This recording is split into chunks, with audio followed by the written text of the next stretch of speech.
West Texas, midnight. The desert wind was dry and restless, whispering through the mesquite bushes like a warning. Somewhere far off, a coyote howled into the emptiness, its cry swallowed by the vastness of the borderlands. Emily Carter wiped sweat from her brow, even though the night had cooled. She stood alone on her porch, boots planted on the wooden steps, her eyes scanning the dark horizon. This was her ritual. Same time, same chair, same silence. Out here, silence was sacred, and for a woman like her, silence was safety. But not tonight. A flicker of movement beyond the fence line caught her attention. Not an animal, too coordinated, too fast. She narrowed her eyes. 3 shadows broke from the mesquite, moving low and fast, trained. Not locals, not kids, tactical. Her fingers dropped instinctively to the revolver hidden behind the old feed barrel. Crack, a single shot split the night. A bullet tore through the porch railing inches from her leg. Emily didn't flinch. She was already moving. She dove behind the rain barrel, drew the revolver, and fired off 2 precise shots. One scream, one body hit the dirt. Whoever they weren't expecting a fight. Emily moved like muscle memory. 20 feet to the barn, inside through the side panel, up the loft ladder, sniper position by the open window. 2 left, 1 flanked right. 1 was behind the well. She breathed once, twice, pulled the trigger, 1 dropped. The last man turned to run, but he was too slow. The second shot hit him center back before he even cleared the mesquite. Then, silence. Again. But not sacred this time. It was heavy, tense. Emily stayed still, eyes scanning the distance. No movement, no backup. This wasn't a robbery. It wasn't random. This was a message. She climbed down, gun still hot in her grip, and checked the bodies. No IDs, military boots. Radio earpieces, tactical gloves, Mexican patches. Cartel, why the hell would the cartel target her? She checked the 3rd body. This one had a piece of paper tucked into his chest rig. Blood-soaked, scrawled handwriting. You should have stayed gone, Ghost Hawk. Her hands tightened. That name. No one had called her that in years. Not since Kandahar. Not since Bravo Team, not since the day she vanished from the grid, burying her past deeper than the bodies she left behind. Now someone had dug it up, and they were coming. Not for land, not for money, they were coming for her. As sirens echoed faintly in the distance, too far, too late, Emily looked out over her land, her sanctuary. Damn it, she muttered. So it begins. She walked back into the house, calm, collected. She opened the old chest beneath her bed. Inside, a suppressed M82 sniper rifle, field cleaned and ready. Beside it, a black patch Delta Force. She hadn't touched that gear in almost a decade, but tonight she didn't just touch it. She wore it. Hit subscribe and leave a comment with where you're watching from. This story might just spark a new beginning. What's one thing that always pushes you forward, even when things get tough? The morning sun rose slow over the Texas horizon, casting a reddish hue across the hills like dried blood. Emily sat on the edge of her bed, rifle leaned against the wall. She hadn't slept. The house still smelled like gunpowder and sweat. Her hands trembled slightly, not from fear, from memory. The name on that note echoed louder than the gunshots. Ghost Hawk. Only 6 people had ever known her by that call sign. 5 were dead. The 6th, she'd buried that bridge years ago. 9 years earlier, Fallujah, Iraq. The desert was hotter there, but the quiet before the kill felt the same. Emily lay prone on a rooftop, ghillie suit blending with the sand. Her eye pressed to the scope of an M2010 enhanced sniper rifle. Target HVT, extremist financier en route to a meeting. Surrounded by bodyguards, civilian casualties, unacceptable. She had a 3-second window. Ghost Hawk, this is Bravo Actual. You are green-lighted. Confirm. Her voice was calm, clipped. Confirmed. Engaging. Breath in. Exhale. Trigger squeeze. 1 shot. 3 lives. Emily watched the scene scatter. Screams. Chaos. But the target was down. Mission accomplished. When she got back to base, there were no cheers, no high-fives, just nods. Quiet respect. That's the Delta way. But not for her. She was the first woman in her unit. First woman to make sniper in Delta. The guys called her Hawk at first. After her third mission, they added the Ghost. She was surgical, deadly, gone before the brass even reviewed the footage. But ghosts don't stay forever. Back. In present day. Texas, Emily stepped outside and lit a cigarette. She didn't smoke much anymore, just when the memories got heavy. The farm was quiet again. Crows circled high above the barn. Her dog, Radar, limped out from the porch and laid at her feet. "Hey, buddy," she whispered. "It's not over, is it?" She rubbed his ear. Radar was her last connection to Bravo team. He belonged to Mason, her spotter and fiancé. KIA. That was the day Emily walked away. Not just from Delta, from everything. The one she couldn't save. Mason had taken the shot for her. A sniper's. Nightmare, wrong building, hidden second shooter. She saw the red mist before she heard the round crack the air. He died in her arms, told her to run, told her not to come back. Emily did both. After that, she put down the rifle. Changed her name, bought a ranch under a shell company, started helping border kids, those who were lost like she once was. It wasn't redemption, but it was quiet. Until now. Phone call from the past. The burner phone in her drawer buzzed. No one. Had that number. No one alive. She let it ring twice, 3 times. Picked it up. "Emily Carter," a gruff voice asked. "Or should I say, Ghost Hawk?" She didn't answer. "Don't hang up, it's Jackson. FBI." Silence. "I know what happened last night. I saw the satellite feed. 3 tangos down." "That you?" She exhaled. "What do you want, Jackson?" "You're not safe. This isn't just a message. Hector Vargas, the new cartel head, he's targeting Delta's ghosts. You're not the first, but you might be the last." "I'm not in the game anymore." "You are now." Click. Emily stared out at the horizon. She could feel the ground shifting beneath her boots. Quiet was gone. Now came the storm, and she would meet it the way she always had. Scope first, questions later. Great. Let's keep the momentum going. Here's Chapter 3, where Emily's life in the small border town comes into focus. We introduce the people who make up her world now, Diego, her connection to the community, and a glimpse of the growing danger. This is where the story shifts to a deeper personal level, building the tension and stakes. The heat of the midday sun beat down relentlessly on the borderlands, turning the dirt road into a shimmering mirage. Emily squinted as she drove her old Chevy truck along the worn path, the windows cracked to let in the faintest breeze. It was too quiet, the kind of quiet that always made her feel like she was waiting for the other shoe to drop. As she turned onto the main street of Santa Teresa, the small town nestled against the Mexican border, Emily rolled her shoulders and let the tension slip out of her. The town was nothing fancy, just a few dusty buildings, a faded diner, and a handful of locals who seemed more interested in their own business than anyone else's. It was the kind of place you came to forget the world, or maybe to be forgotten, and that's exactly what she wanted. But in a town this small, you couldn't hide forever. Emily pulled up outside Diego's house, a modest adobe with a rusted fence and a small garden in front. The neighborhood kids played soccer on the cracked asphalt, and the smell of fresh tamales wafted from the nearby kitchen. Her eyes lingered on the house for a moment before she cut the engine and stepped out. Diego was already waiting at the door, his dark eyes scanning the road as if expecting something. He was 16 now, a little taller than when she first met him, but still that same quiet kid who had practically become family. His mother, Maria, worked long hours in the local market. He didn't have much, but what he had, he gave with a quiet smile and a loyal heart. "Hey, Emily," he said, his voice warm, but his eyes showed the same concern she'd seen when she left him in the truck last night. "You good?" Emily gave him a half smile.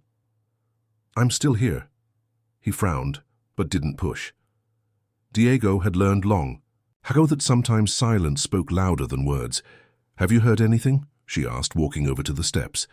He hesitated, his gaze flickering toward the small house. People are talking. Some guy came by the market yesterday asking about you, said he had a business proposal. Emily's stomach tightened. She knew exactly who that was. The cartel was already getting too close. Who? She pressed, her voice low. Diego? Shrugged, his expression a mix of confusion and fear. Didn't say his name, but I heard him talking to Carlos. Carlos said he looked like trouble. That was enough for Emily. She patted Diego's shoulder, her touch firm. Stay inside tonight, all right?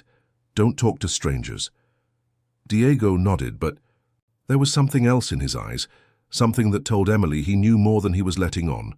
Be careful, he added quietly, before stepping back inside. Later that day, the diner Emily sat in her usual corner of El Camino Cafe, a small diner on the edge of town. It was where the locals gathered to gossip, and more often than not it was where Emily caught wind of the news she couldn't afford to miss. The place was quiet this afternoon, save for the low hum of the ceiling fan and the clink of silverware. As a waitress cleared a table nearby, the door jingled as someone walked in, and Emily didn't need to look up to know who it was. "Jackson," she said, her voice flat.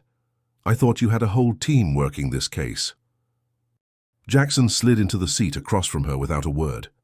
His black leather jacket creaked as he settled, and for a moment he just stared at her, the weight of their shared history hanging in the air like smoke.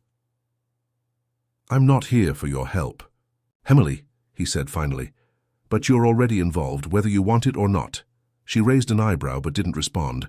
Jackson sighed, rubbing his eyes. "The cartel's network is bigger than we thought. They're not just smuggling drugs anymore. They're running people. You know what that means."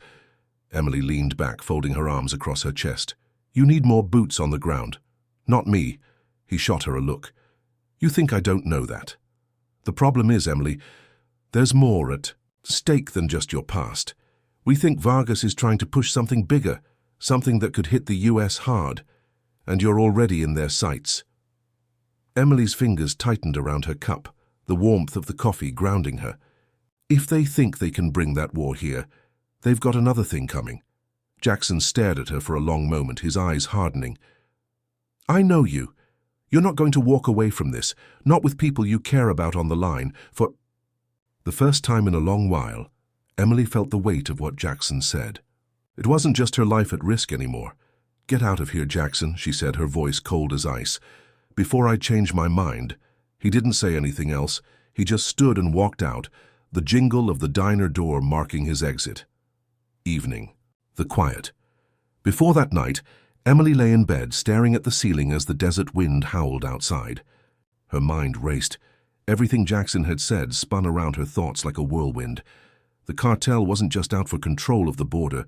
They wanted something bigger, something she couldn't quite put her finger on. And now, they were. Making moves closer to her, testing her resolve. Tomorrow would be different. She couldn't hide behind the walls of this town anymore. The stakes had changed.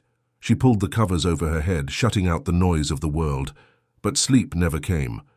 The early morning sun was barely up, casting a dim orange glow over the endless desert.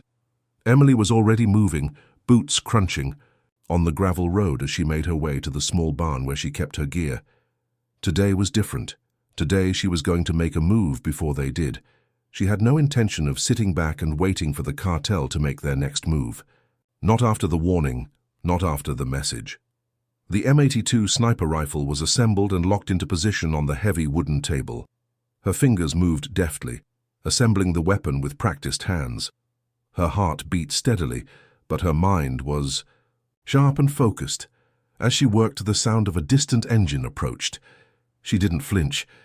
"Diego," she muttered to herself, adjusting the scope. She knew it was him. It had to be. No one else would make their way to her ranch this early, in the morning. Sure enough, Diego's truck rolled up to the barn, its dusty wheels kicking up a cloud behind it.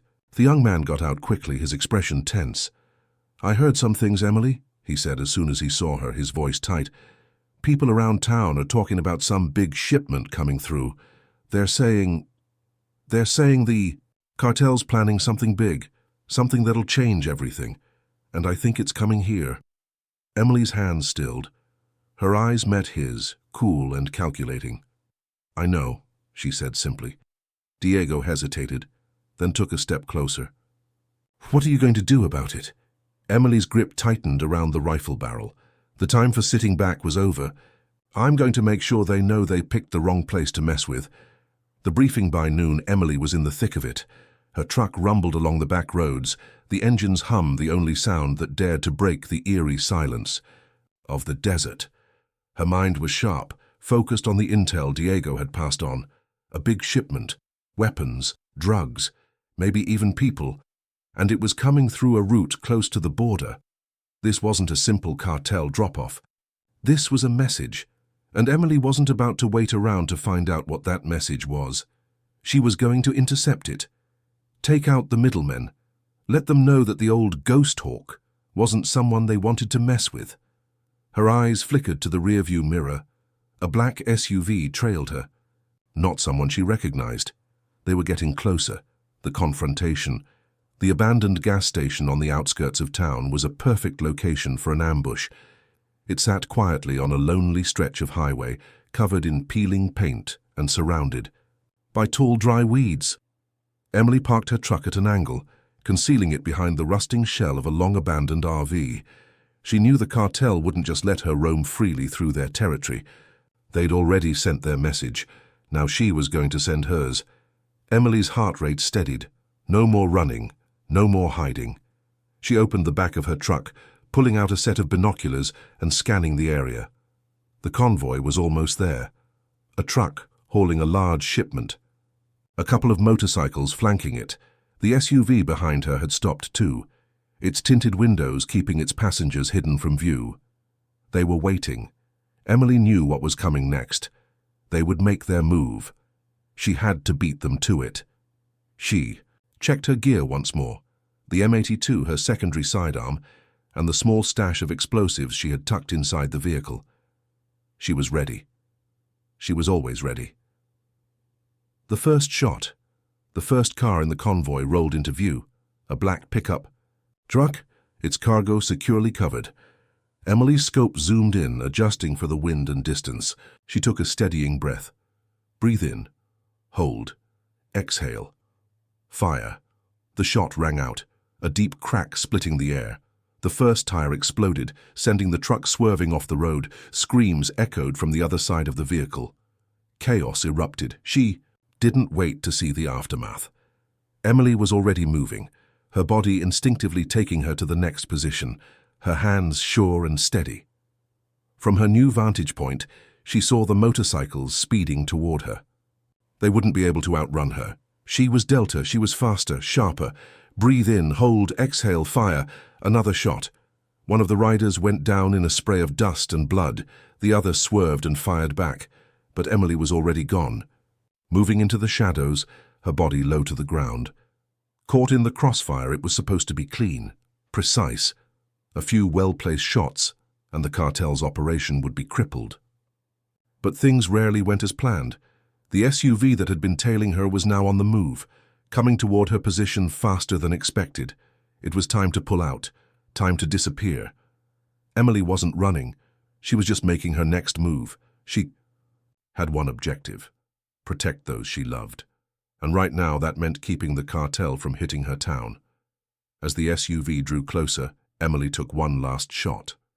The glass shattered. The engine stalled. The men inside scrambled to regain control, but they weren't her target. Her real mission was just beginning.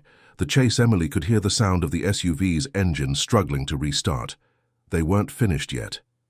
And neither was she. She pulled a smoke grenade from her belt and tossed it toward the center of the road. The thick black smoke billowed out, blinding the men in the SUV and anyone else nearby. Her instinct screamed to move. She darted into the cover of the desert. Shrubs, low to the ground, staying out of sight. She didn't have time to think. She just had to act. But she didn't expect the sound of another engine closing in on her from the side. Someone else was coming for her, and this time she wasn't the one doing the hunting. The thick black smoke hung in the air, choking the light out of the desert morning. Emily moved quickly through it, every step calculated, every breath shallow. Her pulse was steady, but her mind raced. The sounds of the skirmish still echoed in her ears. The crack of gunfire, the hiss of tires sliding on dirt, and the distant roar of engines. She had been in tighter spots before. But the situation felt different. The cartel wasn't the only threat here. Someone else was hunting her, the stranger in the smoke. As the last of the smoke began to lift, Emily crouched behind an abandoned gas pump, listening intently. The world was silent now, save for the distant thrum of engines still idling. Her eyes darted to the SUV. It was a mess, tires blown out, bullet holes peppered the body. But the men inside were moving, slowly, staggering. Then, just as quickly as the smoke cleared, a shape emerged from behind the truck, a figure in black, their face concealed by a mask. Not Cartel. Emily's mind instantly went into overdrive, analyzing every movement, every detail. She could tell by the way the person moved, confident, sure they were military, special forces, not your average hired gun. The figure made a direct line for the SUV, pulling out a tactical blade and cutting the seatbelts of the two men inside. Emily's heart skipped a beat. She recognized that blade. It was an American-made combat knife, the kind only a trained operator would carry. Who the hell is this? The figure pulled the bodies from the SUV, dragging them into the cover of the smoke and out of sight. Emily's pulse quickened. She couldn't afford to be seen, but she also couldn't ignore this new threat. If they were military, and if they were here for the same reason, they would be after the same answers she was. And if they weren't, well, that could only mean one thing. She wasn't the only one hunting the cartel. Making the move, Emily's fingers found the edge of the M82, her sniper rifle still set up in the dusty ground behind the RV. The perfect tool for a quick, precise shot, but it also meant she was exposed if anyone happened to get too close. She weighed her options. She could sit tight and wait for the mystery operative to leave, or she could take the offensive and get some answers. Emily wasn't known for sitting around. With a quick glance to ensure her rifle was still in place, she took the grenade belt off her waist and strapped it around her torso. It wasn't much, just enough to make a statement. Then she grabbed her sidearm, checked the magazine, and moved silently through the weeds toward the last place she saw the figure. Her steps were soft, but her breath was controlled. Every nerve was on high alert. A few minutes later, she rounded the corner of a dilapidated building, the wind carrying the stench of gasoline and smoke. The figure was standing over the two cartel men, searching their pockets, extracting papers, and muttering to themselves. Emily had a clear shot. She raised her weapon, aiming directly for the head of the stranger. But she didn't pull the trigger. Not yet. There was something off. The way the figure moved, the way they inspected the cartel bodies, the careful, almost professional way they handled the situation. It was familiar. Before she could make a decision, the figure turned abruptly, as if sensing her presence. Emily froze. "Delta Force?" the figure asked, their voice low but clear. Emily's heart skipped. The voice, she recognized it. "Who the hell are you?" she asked, keeping her gun raised but not aiming. The figure removed their mask, revealing a face she hadn't seen in years. "Bishop," Emily breathed, her hand tightening on the grip of her gun. Bishop's smile was wry, but there was no warmth in it. "You're a hard woman to track down, Emily. Thought you might be dead." She didn't lower her weapon. "Not yet. And if you want to keep it that way, you'll start talking." Bishop raised an eyebrow, the scar on his cheek stretching slightly. "I'm here to help, but if you'd rather do this alone, I can walk away." Emily didn't respond immediately. Her mind raced. Bishop had been a part of Delta Force once, a top sniper, like her. A man who had walked away from the military years ago, just like she had. But unlike her, he hadn't disappeared. He'd gotten involved with private contractors, mercenary groups, and shady dealings. The last time they'd spoken was after an operation in South America that had gone south. She hadn't seen him since. "Help me with what exactly?" Emily finally asked, her voice cold. "Same thing you're after," Bishop said, his tone dropping to a whisper. "Vargas, the cartel, they're not just operating at the border. They've got eyes everywhere. This isn't just about drugs. Anymore, Emily, it's about power, political influence, and they're pulling strings in ways you can't even imagine." Emily's gaze narrowed. "I'm listening." Bishop took a step forward, lowering his voice even further. "Vargas is setting up an alliance with a lot of powerful people, People in the US government, you've seen the way they operate. The question is, how far are you willing to go to stop them? Emily's grip on her gun relaxed slightly, but her eyes never left him. I'm willing to go far enough, but I don't work with anyone who hasn't earned it. Bishop smirked. Fair. Enough, but you're going to need all the help you can get. The cartel's moving faster than you think, and they've got more than just muscle. He reached into his jacket pocket and pulled out a small folder. Emily took it without hesitation, flipping it open to reveal a series of photos. Men, women, maps, locations, intel, Bishop said. Everything you need to know to finish what you started. Emily stared at the images, her heart pounding. This was bigger than she'd thought, and if she didn't act fast, the danger would spread far beyond her reach. The night had descended quickly over the desert. The temperature dropped sharply, and the stars above were just starting to appear, like tiny pricks of light in the pitch-black sky. The only sounds were the distant hum of the wind and the crunch of gravel beneath their boots. Emily and Bishop moved cautiously, their silhouettes merging with the shadows. They'd made their way to a secluded location, a warehouse on the outskirts of a small border town. It was a known cartel drop point, a place where shipments and personnel cycled through like clockwork. Tonight, however, they weren't just observers. They were hunting. Emily's eyes flicked to Bishop, who was moving silently beside her. His presence felt like a storm gathering, waiting to erupt. Their past wasn't something they discussed, but there was an unspoken understanding between them, one forged in years of covert operations, betrayals, and the cold, harsh world they had both chosen to leave behind. But that past didn't matter now. The cartel did, and so did the truth. Stay. Low. We don't know who's inside, Emily whispered, her voice barely audible against the night. Bishop nodded without a word, slipping into the shadows ahead of her. Emily followed, her senses alert. The warehouse loomed ahead, dark and ominous, its steel walls covered in layers of graffiti and dust. She had no doubt that inside they would find more than just weapons or drugs. They were walking into the heart of a dangerous game, and if they didn't tread carefully, they might not make it out alive. The hidden truth. As they approached the warehouse, Emily checked her gear one last time. Her M82 was secure, the magazine loaded. She carried 2 pistols, one on her hip and the other in a shoulder holster. A small arsenal, but it was all she needed to finish the job. Bishop had already reached the entrance, crouching low behind a stack of old crates. He motioned for her to join him. They've got guards posted, he whispered, his voice low but steady. There are at least 4 outside. I'll take the left side, you take the right. Once we're in, we move fast. Emily gave him a brief nod. On my mark.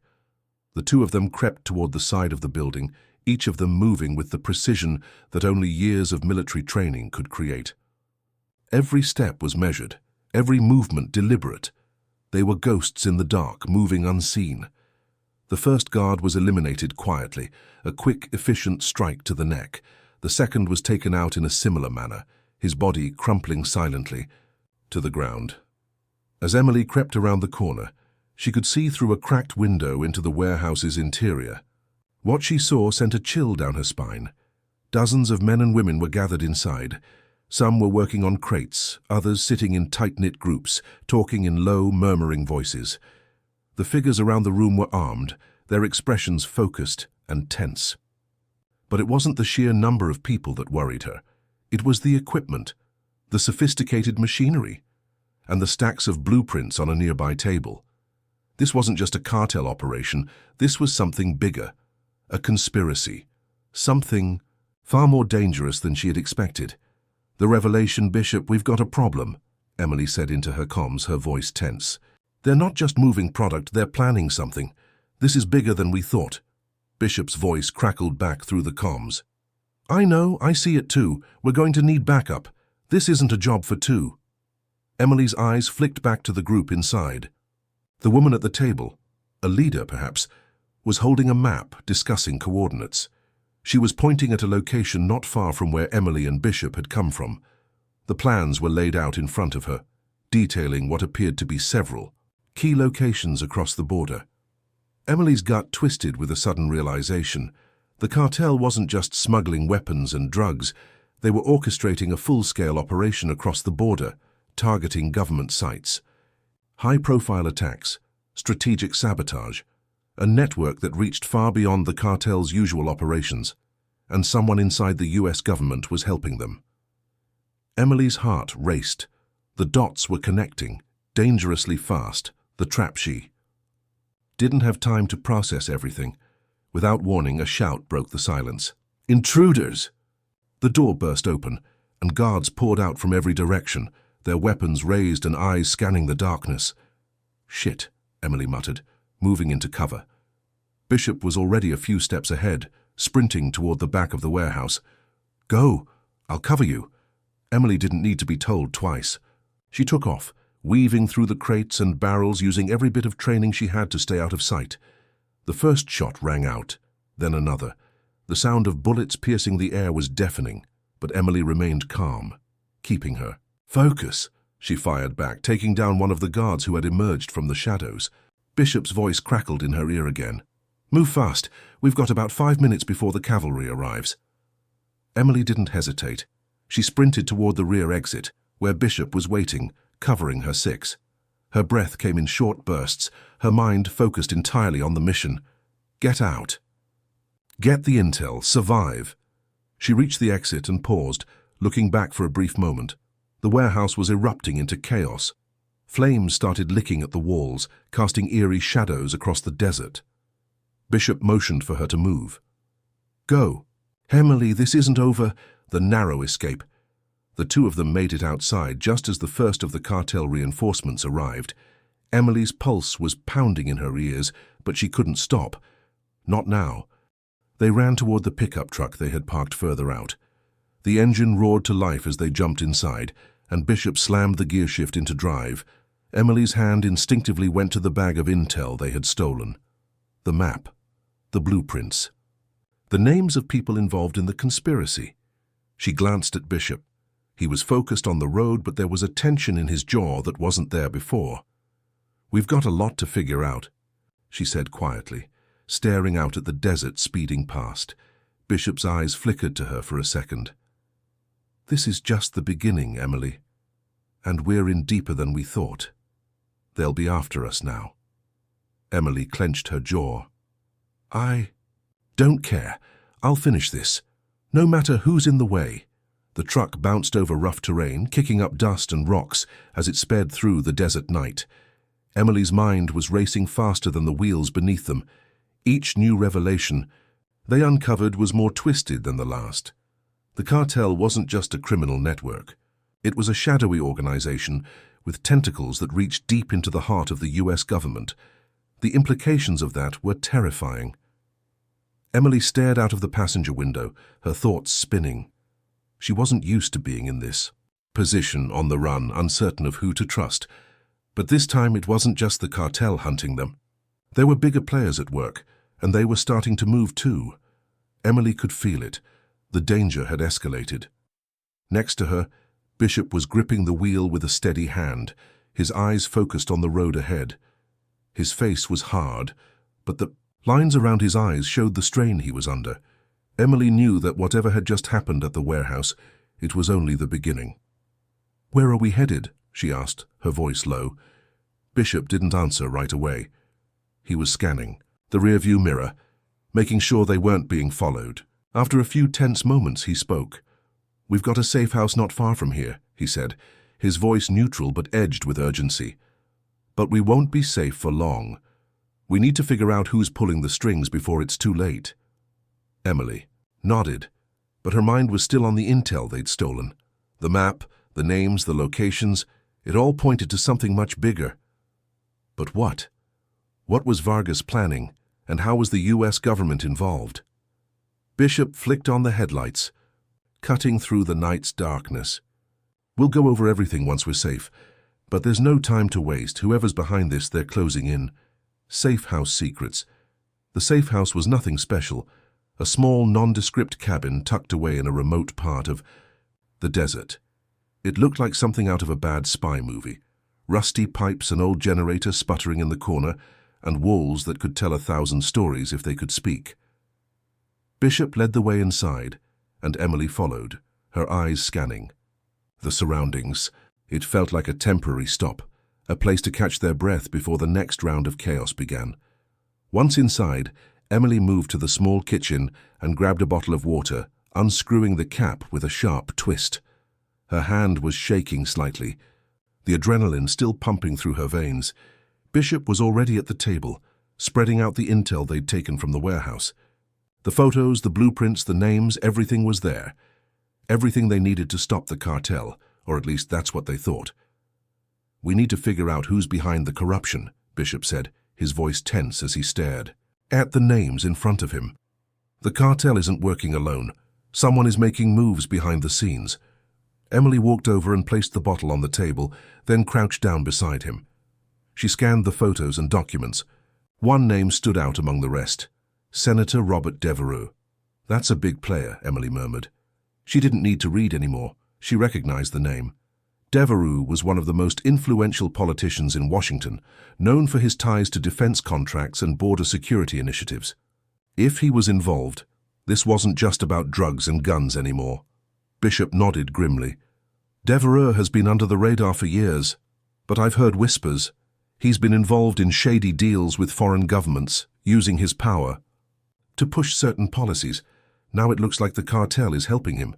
Emily's eyes narrowed. "Helping him? How?" "He's funneling resources, arms, and maybe even covert ops through the cartel," Bishop said. "Vargas is likely his man on the ground.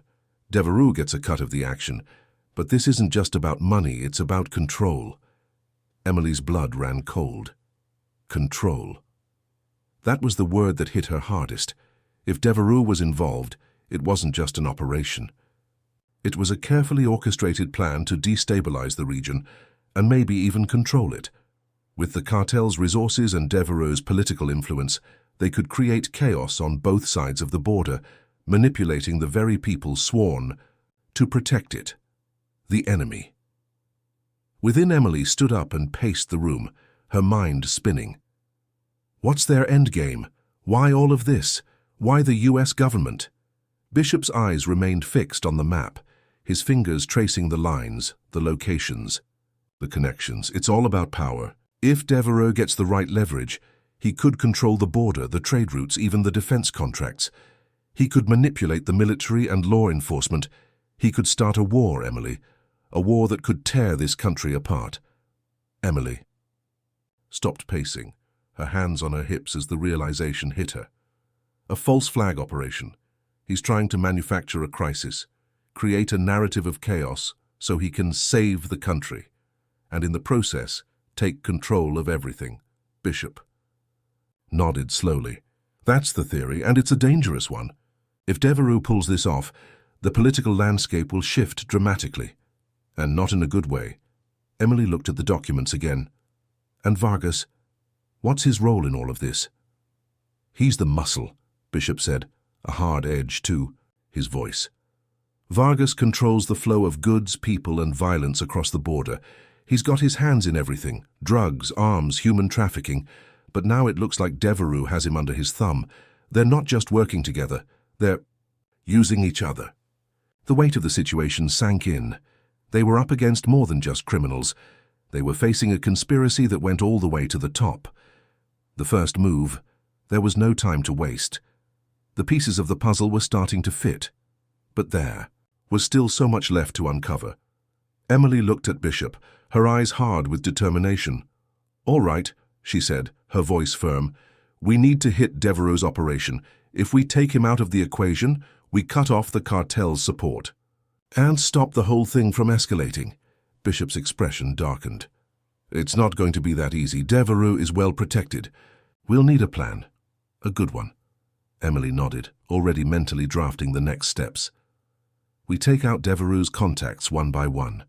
We need to get to the heart of his operation before it spirals out of control." Bishop's lips curled into a half smile.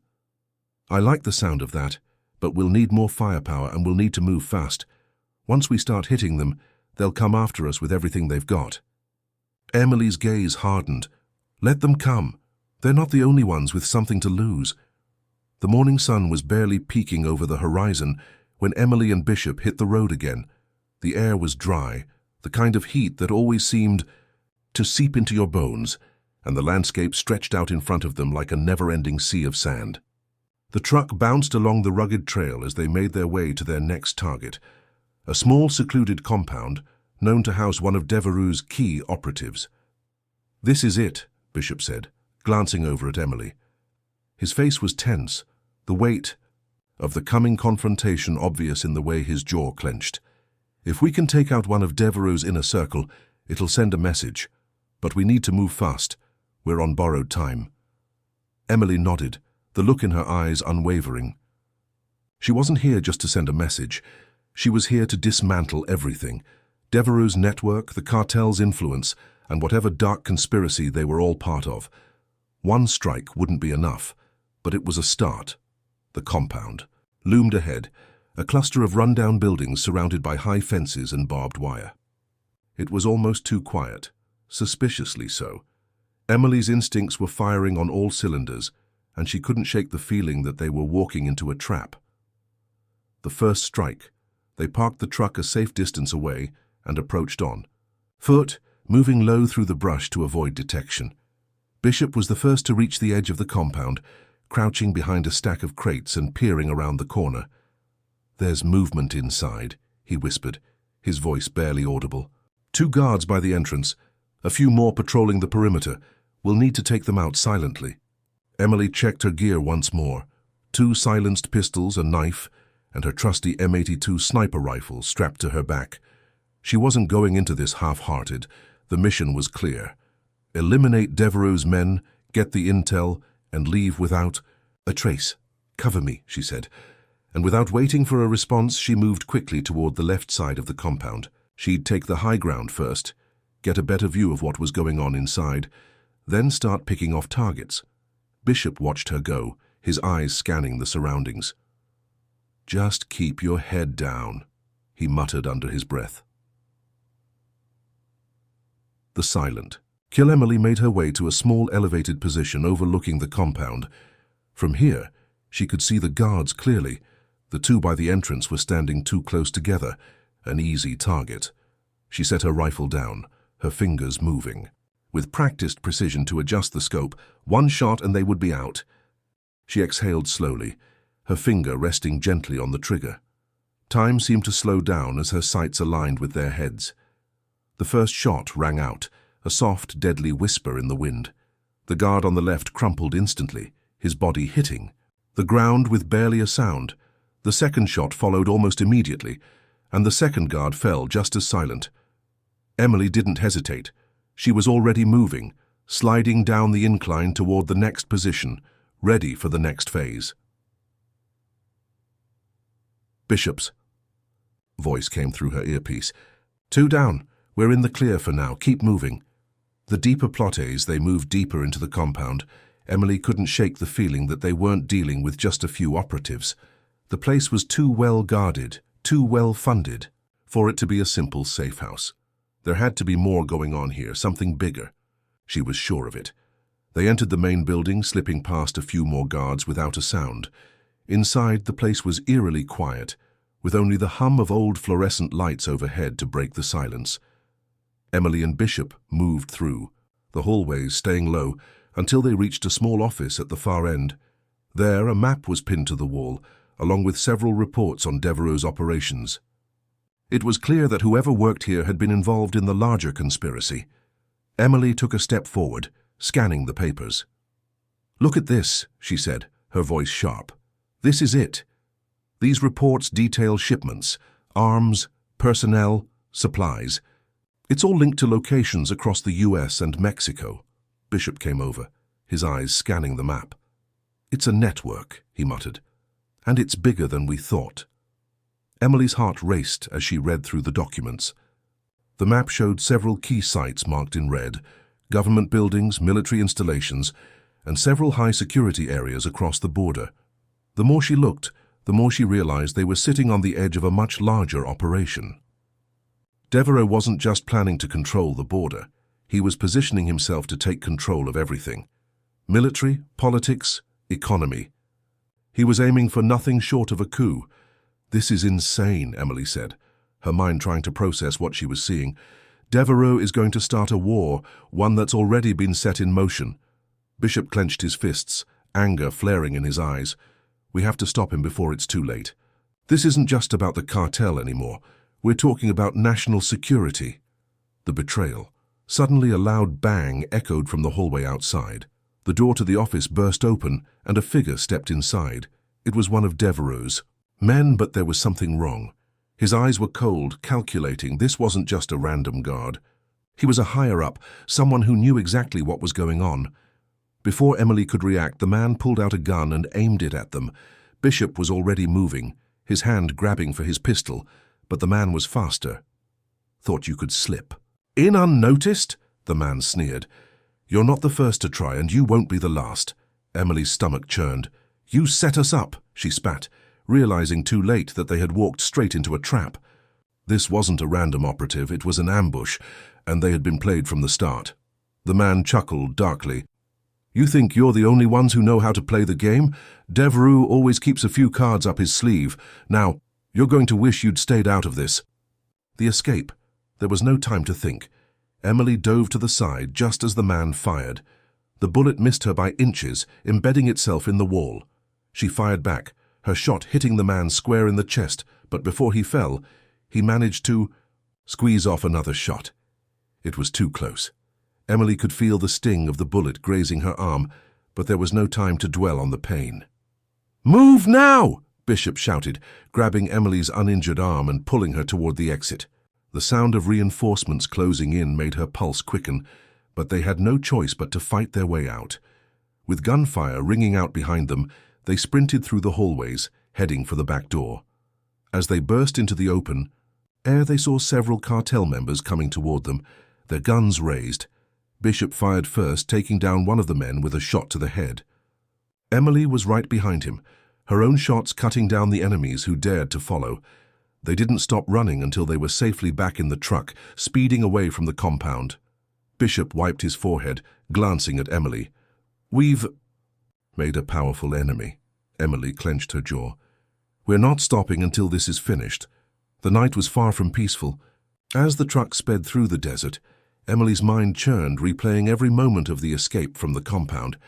Their first strike had been successful, but at a terrible cost. The ambush wasn't just a warning, it was a message. And now, Devereaux knew who they were. He was coming for them, and he would stop at nothing to make them pay. Emily glanced at Bishop as he gripped the wheel with white-knuckled intensity. His jaw was tight, eyes scanning the rearview mirror, always alert. They both knew the next move was critical, but they also understood one thing. There was no going back now.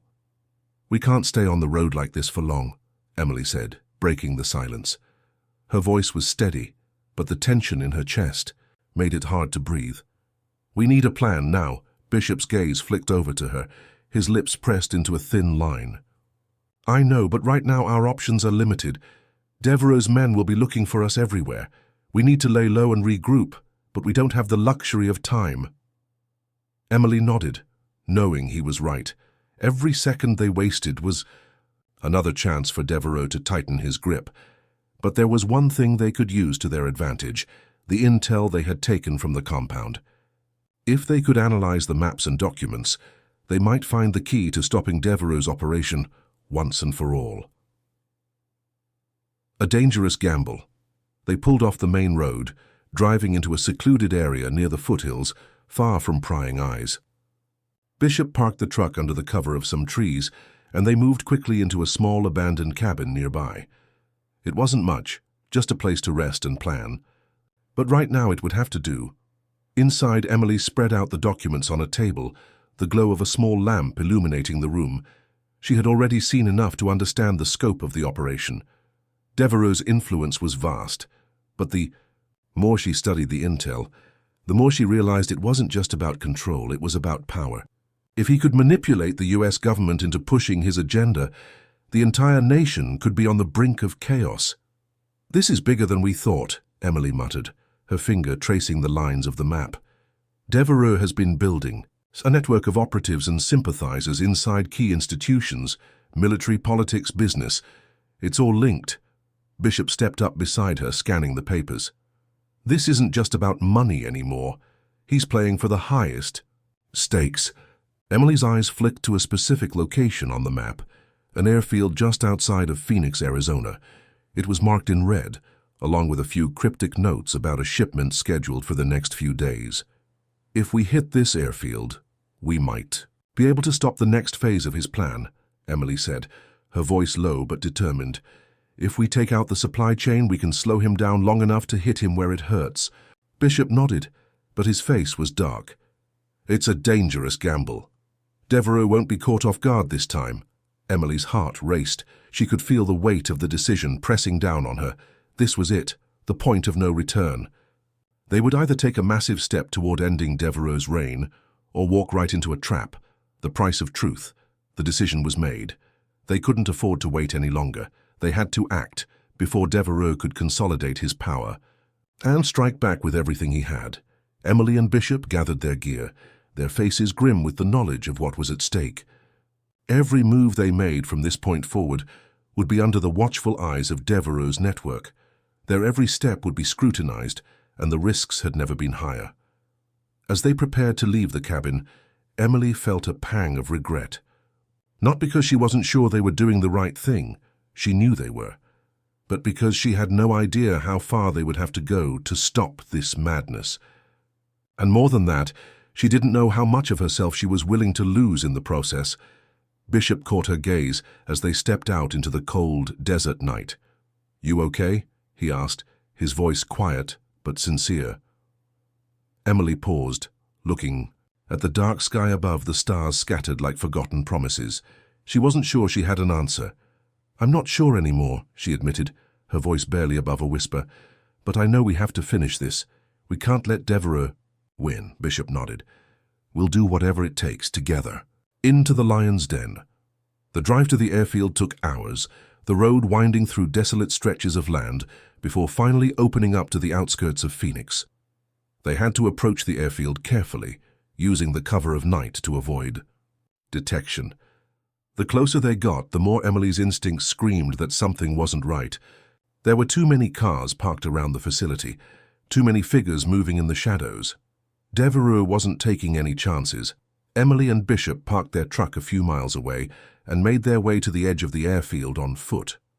The moon cast a faint light over the tarmac, revealing several large cargo planes and trucks lined up, ready for transport. Devereaux's network was in full swing, and they had to move fast if they were going to stop the shipment before it left. "Keep it quiet," Bishop whispered, pulling out his silenced pistol and scanning the area. "We take out the guards, then hit the planes. No mercy." Emily didn't need to be told twice. She moved like a shadow, slipping through the darkness, and taking out the guards one by one. Her every move was calculated, deliberate.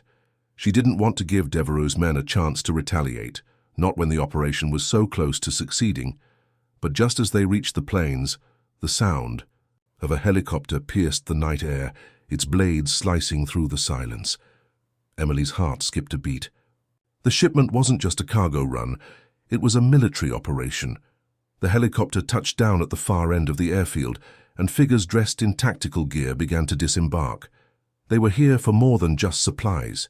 They were here to protect something, or someone. Bishop's eyes locked onto the figures and he cursed under his breath. "This is bigger than we thought. We're not just stopping a shipment. We're about to hit a whole operation." Emily felt her pulse quicken. "Then let's finish it." Retaliation. As they moved to engage the guards around the planes, the airfield erupted into chaos. Gunfire rang out, and Emily and Bishop were forced to retreat into the shadows as Devereaux's men began to fight back with deadly force. They had walked straight into the heart of Devereaux's operation, and now they had no choice but to fight for their lives. The airfield was a war zone. Gunfire erupted from every direction as Emily and Bishop crouched behind the nearest plane, taking cover. The sound of boots pounding the tarmac, the shrill whir of helicopters, and the sharp crack of rifles echoed around them. The night that had seemed so calm just an hour ago now felt like a nightmare. "Damn it!" Bishop hissed, peeking out from behind the fuselage to get a glimpse of the enemy's movements. "This wasn't part of the plan. We're surrounded." Emily's heart pounded in her chest, but her mind remained clear. She didn't have time to dwell on the surprise. Her focus was singular. Survive. Complete the mission. The shipment had to be stopped. They couldn't afford to let Devereaux win. Not now, not when they were so close to crippling his operation. "You stay here," she whispered, her eyes scanning the enemy lines. "I'll take the left flank. Get us some breathing room." Bishop gave her a quick nod. "Be careful." She didn't waste another second. Emily was already moving low to the ground, her training kicking in. Her body moved like it had been designed for this, silent, lethal, swift. The moment she broke from cover, her pistol was out, silenced, and ready. She fired once, twice, and the guards on the left dropped without a sound. The chaos of the firefight was starting to spill into their territory, but Emily stayed focused.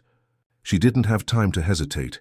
She needed to make it to the hangar, to the cargo they had to destroy before it left. The desperate gamble. Emily reached the hangar doors and paused, listening. She could hear voices on the other side, 2 men, possibly more. She took a deep breath and slowly pushed the door open, just enough to slip through. Her eyes immediately locked onto a stack of crates. On top of them, 2 men were guarding a large shipment. This was it. She was about to take the shot when the unmistakable sound of a helicopter approaching again shattered the silence. She cursed, under her breath. If that helicopter landed, it would make things infinitely harder. In that split second, Emily made a decision. She dashed forward, closing the distance between her and the guards. The first man went down in a blur of motion. The silenced shot silent but deadly. She had no time to admire her work. She turned and grabbed the other man by the neck, using him as a human shield. "Drop your weapons," she shouted, her voice cold and commanding. The remaining guard hesitated, but the weight of her gaze told him all he needed to know. He dropped. His gun, his hands raised in surrender. Emily didn't lower her weapon. "Where's the shipment? Who's behind this?" The guard swallowed hard, his face pale. He looked toward the helicopter, then back at Emily. "You don't get it," he said, his voice cracking. "Devereaux's got people everywhere. Even if you stop this, it won't matter. He's got the US government in his pocket." Emily's stomach twisted. He was right. This wasn't just about a shipment. It was about something much larger. But she didn't have time to process that now. She needed to finish the mission. "Tell me where the plane's heading," she demanded.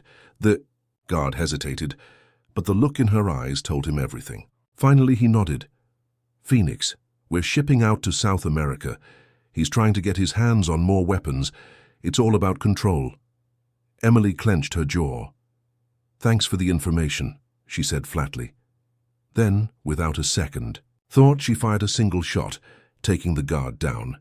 The escape plan with the intel in hand, Emily quickly moved to the crates. She wasn't here to just destroy the shipment. She needed to send a message, one Devereaux couldn't ignore. As she started planting explosives on the crates, Bishop's voice crackled over the comms. "Emily! We've got company! I'm pinned down! I need backup!" She swore under her breath. There was no time. She quickly finished setting the explosives, then sprinted back toward Bishop's position, using the shadows to her advantage.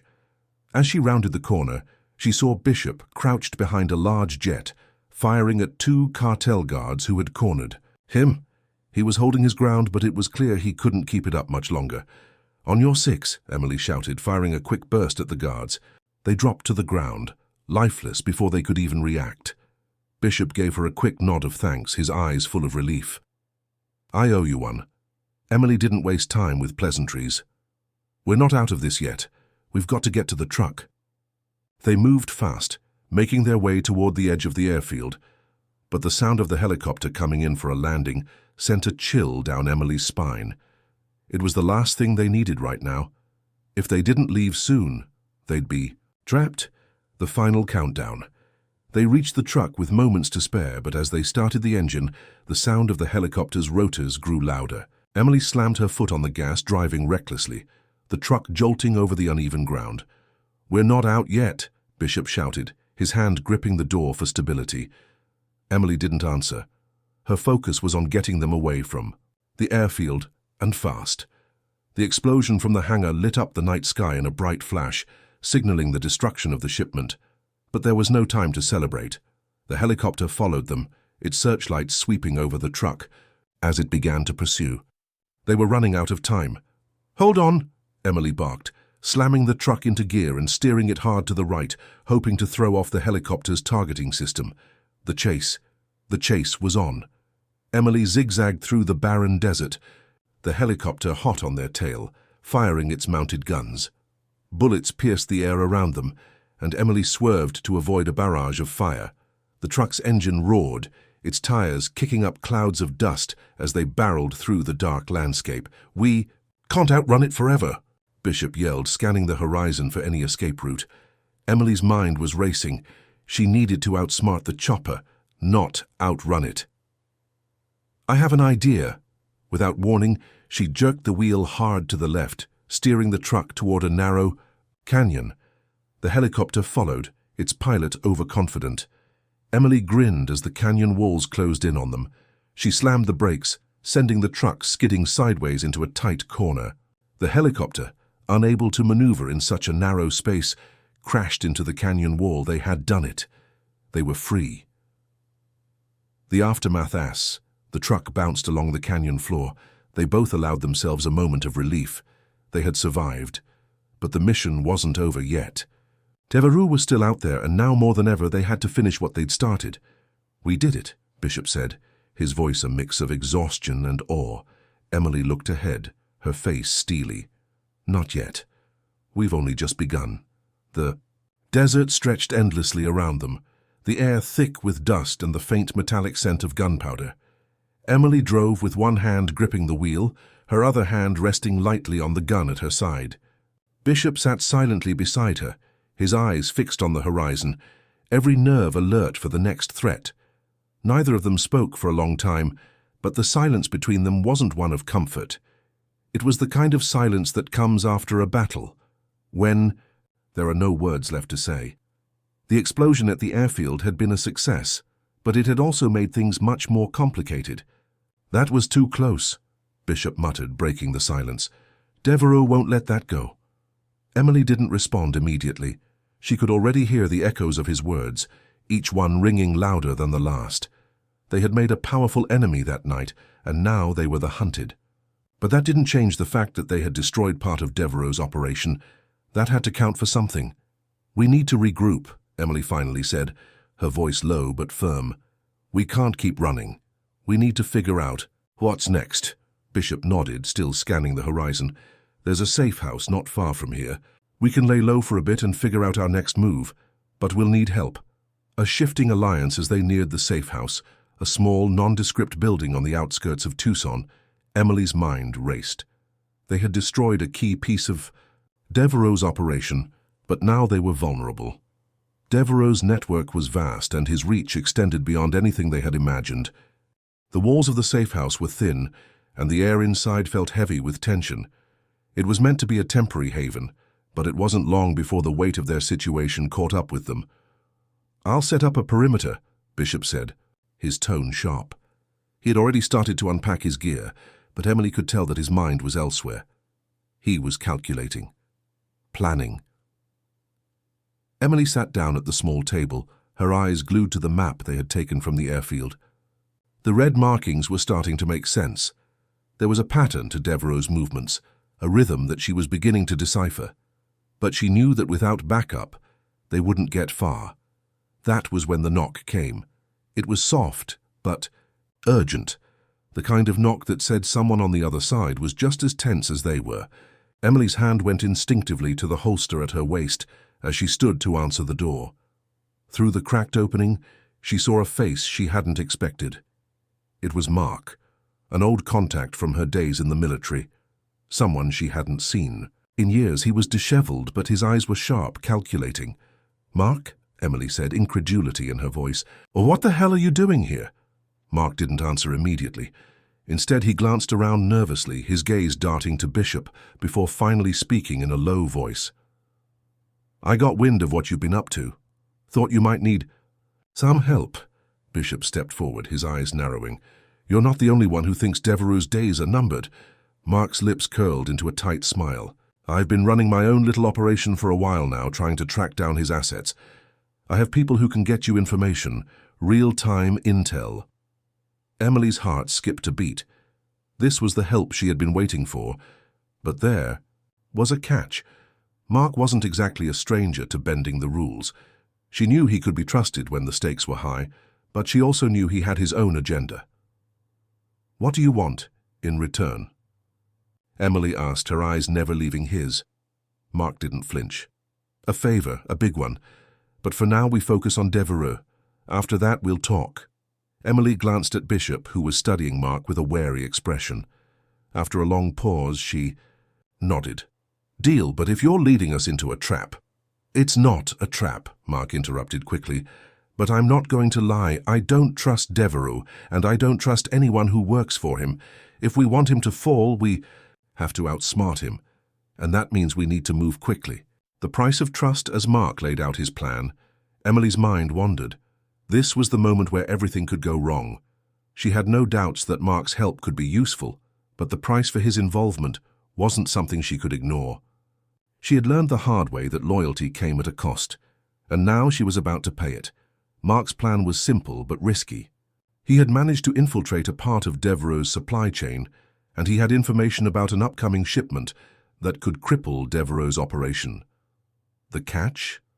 The intel was located deep within a heavily fortified compound, a place where Devereux kept his most prized assets. It would be a high-stakes mission, more dangerous than anything they had faced so far. "Do we have a choice?" Bishop asked, his voice laced with skepticism. "If we don't act on this intel, Devereux will just keep getting stronger." Emily stood up, her decision already made. "We go. We finish this." Mark looked at her with a nod of approval, but there was something else in his eyes. He wasn't just interested in taking down Devereux. There was something more, something darker, at play.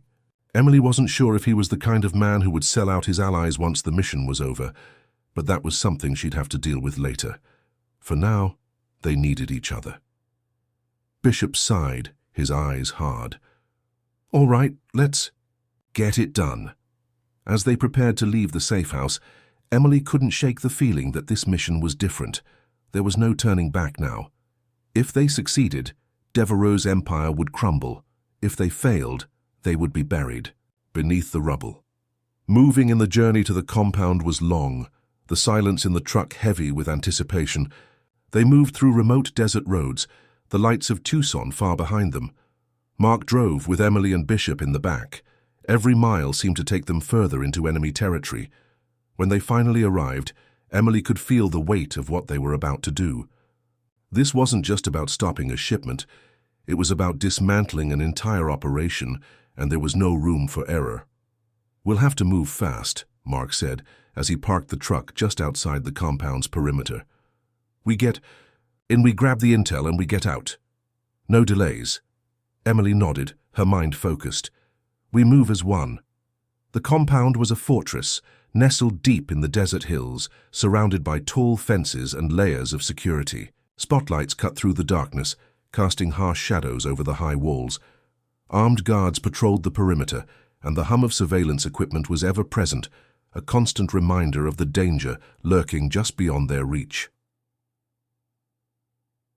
Emily stood behind a small outcropping of rocks, watching the compound through binoculars. The faintest glimmer of moonlight caught the edges of the razor wire surrounding the complex. She could hear the distant sound of the wind, but everything else was silent. The calm before the storm. "We're in position," she whispered into her comms. "How's the perimeter look, Bishop?" Bishop's voice crackled through her earpiece. "There's a gap in the southwest corner. Looks like a weak point. It's our best shot, but we've got to move fast. There's no telling how long that gap will stay open." "Got it." "Let's make it count," Emily replied. Mark, standing beside her, checked his gear one last time, his eyes scanning the compound with a cold, calculating look. "We get in, grab the intel, and get out. No side missions, no distractions." Emily nodded. "We move as a team. No one gets left behind." The infiltration. The night air felt like it was pressing down on Emily as she crouched low, moving swiftly toward the southwest corner. The crunch of gravel underfoot was the only sound she could hear, and every muscle in her body was tense, ready to react to anything that might go wrong. She kept her eyes on the guards, waiting for the right moment to slip through the gap in the security line. Bishop was already in position, covering their back, his rifle trained on the perimeter. Mark was close behind, his movements almost ghostly in their silence. They made it to the gap in the fence without incident, slipping through one by one, undetected. But as they moved deeper into the compound, Emily felt a prickling sense of unease. The place was too quiet. There should have been more guards, more activity. The stillness was suffocating. "Something's not right," Emily muttered, her hand hovering near her gun. Mark gave her a sideways glance. "Devereaux's men don't make mistakes. They're letting us in." Emily's stomach twisted. "What are you talking about?" Mark's expression hardened. "They know we're coming. They've been tracking us for days. The question is why? What do they want from us?" Before Emily could respond, the sound of boots on gravel snapped her attention to the approaching guard patrol. They were moving fast, their steps too precise, too coordinated. Emily signaled to Bishop and Mark, and they quickly melted into the shadows, holding their breath as the guards passed mere feet away. They waited until the patrol had moved on, then silently continued their advance toward the heart of the compound. The hidden danger as they neared the central building, Emily felt the hairs on the back of her neck stand on end. There was something off about this mission, something beyond the usual danger. The guards were few, but the sense of being watched was growing stronger by the second. They reached a small, unguarded door near the main structure, the steel handle cold under Emily's fingers as she twisted it open. Inside, the hallway was dimly lit, but it was still a far cry from the darkness outside. Emily motioned for Mark and Bishop to follow her in. "Move quickly," Emily whispered. "We don't have much time." Mark nodded and immediately started heading down the hall toward a set of stairs. The sound of their footsteps was muffled by the thick carpeting, but Emily's mind raced with suspicion. If Devereaux's men had really been tracking them all along, they might be walking straight into a trap. They reached the stairs, and Mark paused at the top, his eyes scanning the hallway. Below. "We'll need to disable the cameras in the next room to avoid detection," he said. "I'll take care of it." Emily glanced at Bishop, who gave a quick nod of agreement. "We'll cover you," Bishop said. Mark moved like a shadow, slipping into the next room. He was back in moments, giving them the all-clear. "Cameras are down, let's move." They continued down another hallway, and Emily could feel the tension mounting with each step. Her hand tightened on the grip of her gun. They were close now, close to the intel that would cripple Devereaux's empire. But something was still, nagging at her, an unease that refused to go away. As they rounded a corner, they came face to face with a heavy steel door, one that looked like it had been built to withstand an attack. Mark moved forward to the door, pulling out a set of tools. "This is it," he muttered. "The intel should be inside." Emily and Bishop kept watch as Mark worked quickly, his fingers nimble despite the high-stress situation. The seconds ticked by, like hours. Every moment felt like it could be their last. With a quiet click, the door unlocked and Mark pushed it open. Inside was a small windowless room lit by a single overhead bulb. The walls were lined with shelves, each filled with files, hard drives, and stacks of paper. Mark stepped inside, his eyes scanning the room quickly. "Start looking for anything that could help us bring Devereaux down," Emily ordered, her voice tight with urgency. They moved fast, rifling through the documents. Emily grabbed a folder and opened it, her eyes scanning the pages.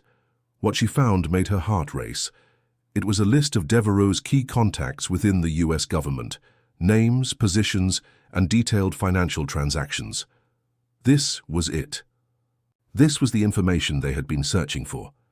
But just as Emily reached for another file, a sudden, deafening alarm split the silence. "Shit!" Bishop cursed. "They've found us!" The ambush.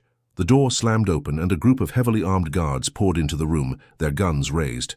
Emily and Bishop drew their weapons, taking cover behind the shelves, but Mark hesitated, his eyes widening in shock. "Mark!" Emily yelled, pulling him to the ground as bullets ricocheted off the walls. Mark was frozen, his face pale. "It's a setup! Devereaux knew we were coming!" Before Emily could process his words, the room erupted in chaos.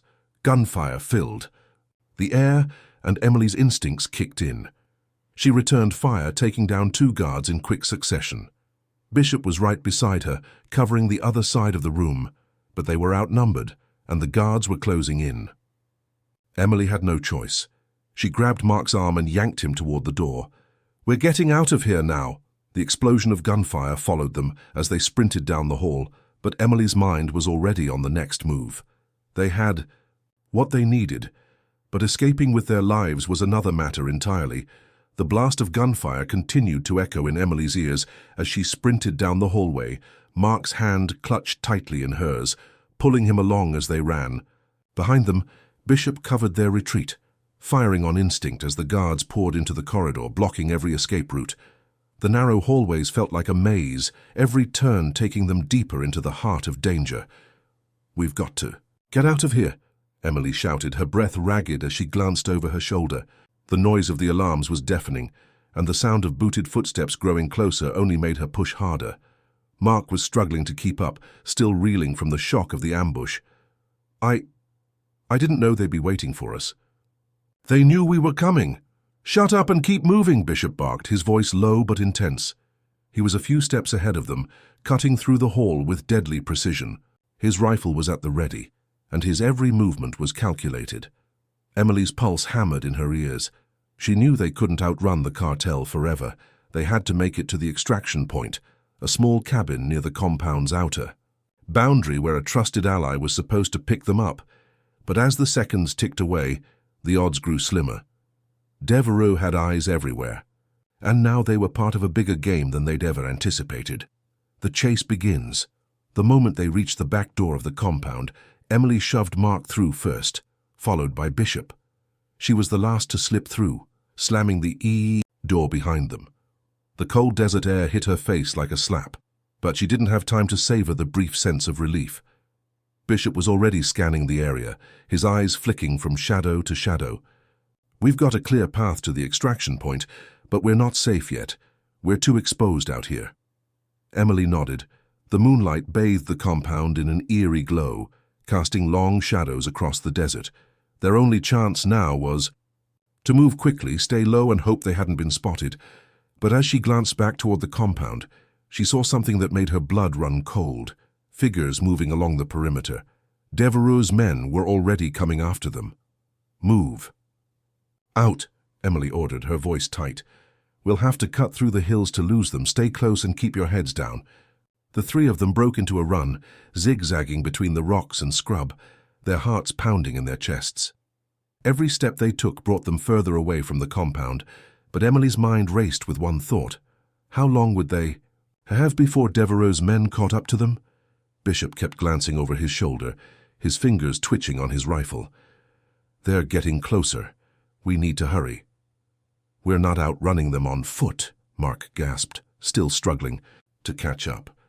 "We need to call for backup. Where's the extraction?" "Almost there," Emily said, her breath heavy. "We've got a few miles before we reach the rendezvous point. We just need to hold on a little longer." The betrayal. But Emily knew something wasn't right. The more she thought about it, the more it became clear. Devereux's operation was more vast and well-coordinated than any of them had imagined. Mark's sudden appearance, the intel, the ambush, everything felt like a setup. As they neared the hills that would take them out of sight of the compound, Emily slowed her pace and turned to Mark, her expression unreadable. "What's your game, Mark?" Mark froze mid-step, and for the first time Emily saw the flicker of something, fear or guilt, pass across his face. He opened his mouth to speak, but no words came. The desert air seemed to press in around them, and Emily's instincts screamed that this was the moment. "Don't lie to me," Emily said, her voice low but dangerous. "You knew this was a trap, didn't you? Devereux knew we were coming. You're working for him, aren't you?" Mark's eyes shifted between Emily and Bishop, his expression faltering. I never wanted it to go down like this. But I didn't have a choice. Devereux, he's got leverage on me, on my family." Emily's heart dropped into her stomach. She didn't trust Mark, but hearing him say it aloud made the betrayal sting all the more. "You've been playing both sides this whole time," Bishop said, his voice colder than ice. "I knew something didn't add up. You've been leading us right into the lion's den." Mark's shoulders slumped, and he took a deep breath, his eyes narrowing with determination. I never meant for any of this to happen.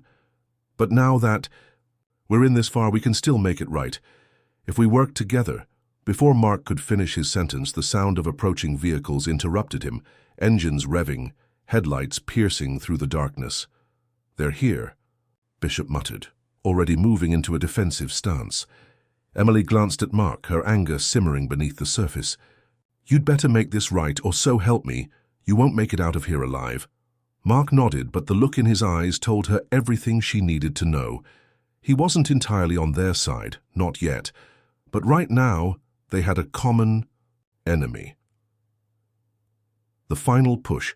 The vehicles drew closer, and Emily could see the headlights cutting through the desert like a beacon. She signaled to Bishop and Mark, and they scrambled for cover behind a cluster of large boulders. The sounds of the approaching vehicles grew louder, and Emily knew that this was their last chance. On my signal, she whispered, her eyes locked on the headlights. We hit them hard and fast, no hesitation. Bishop's jaw tightened, but he didn't argue. He was ready. Mark, on the other hand, was visibly shaking, his eyes darting nervously toward the oncoming threat. Do you trust me? Emily asked, her voice steady, though her heart was racing. Mark hesitated. Then, after a long pause, he nodded. I trust you. The vehicles were almost upon them now. Emily didn't wait any longer. Now! She shouted. They emerged from their cover, weapons raised, and fired in unison.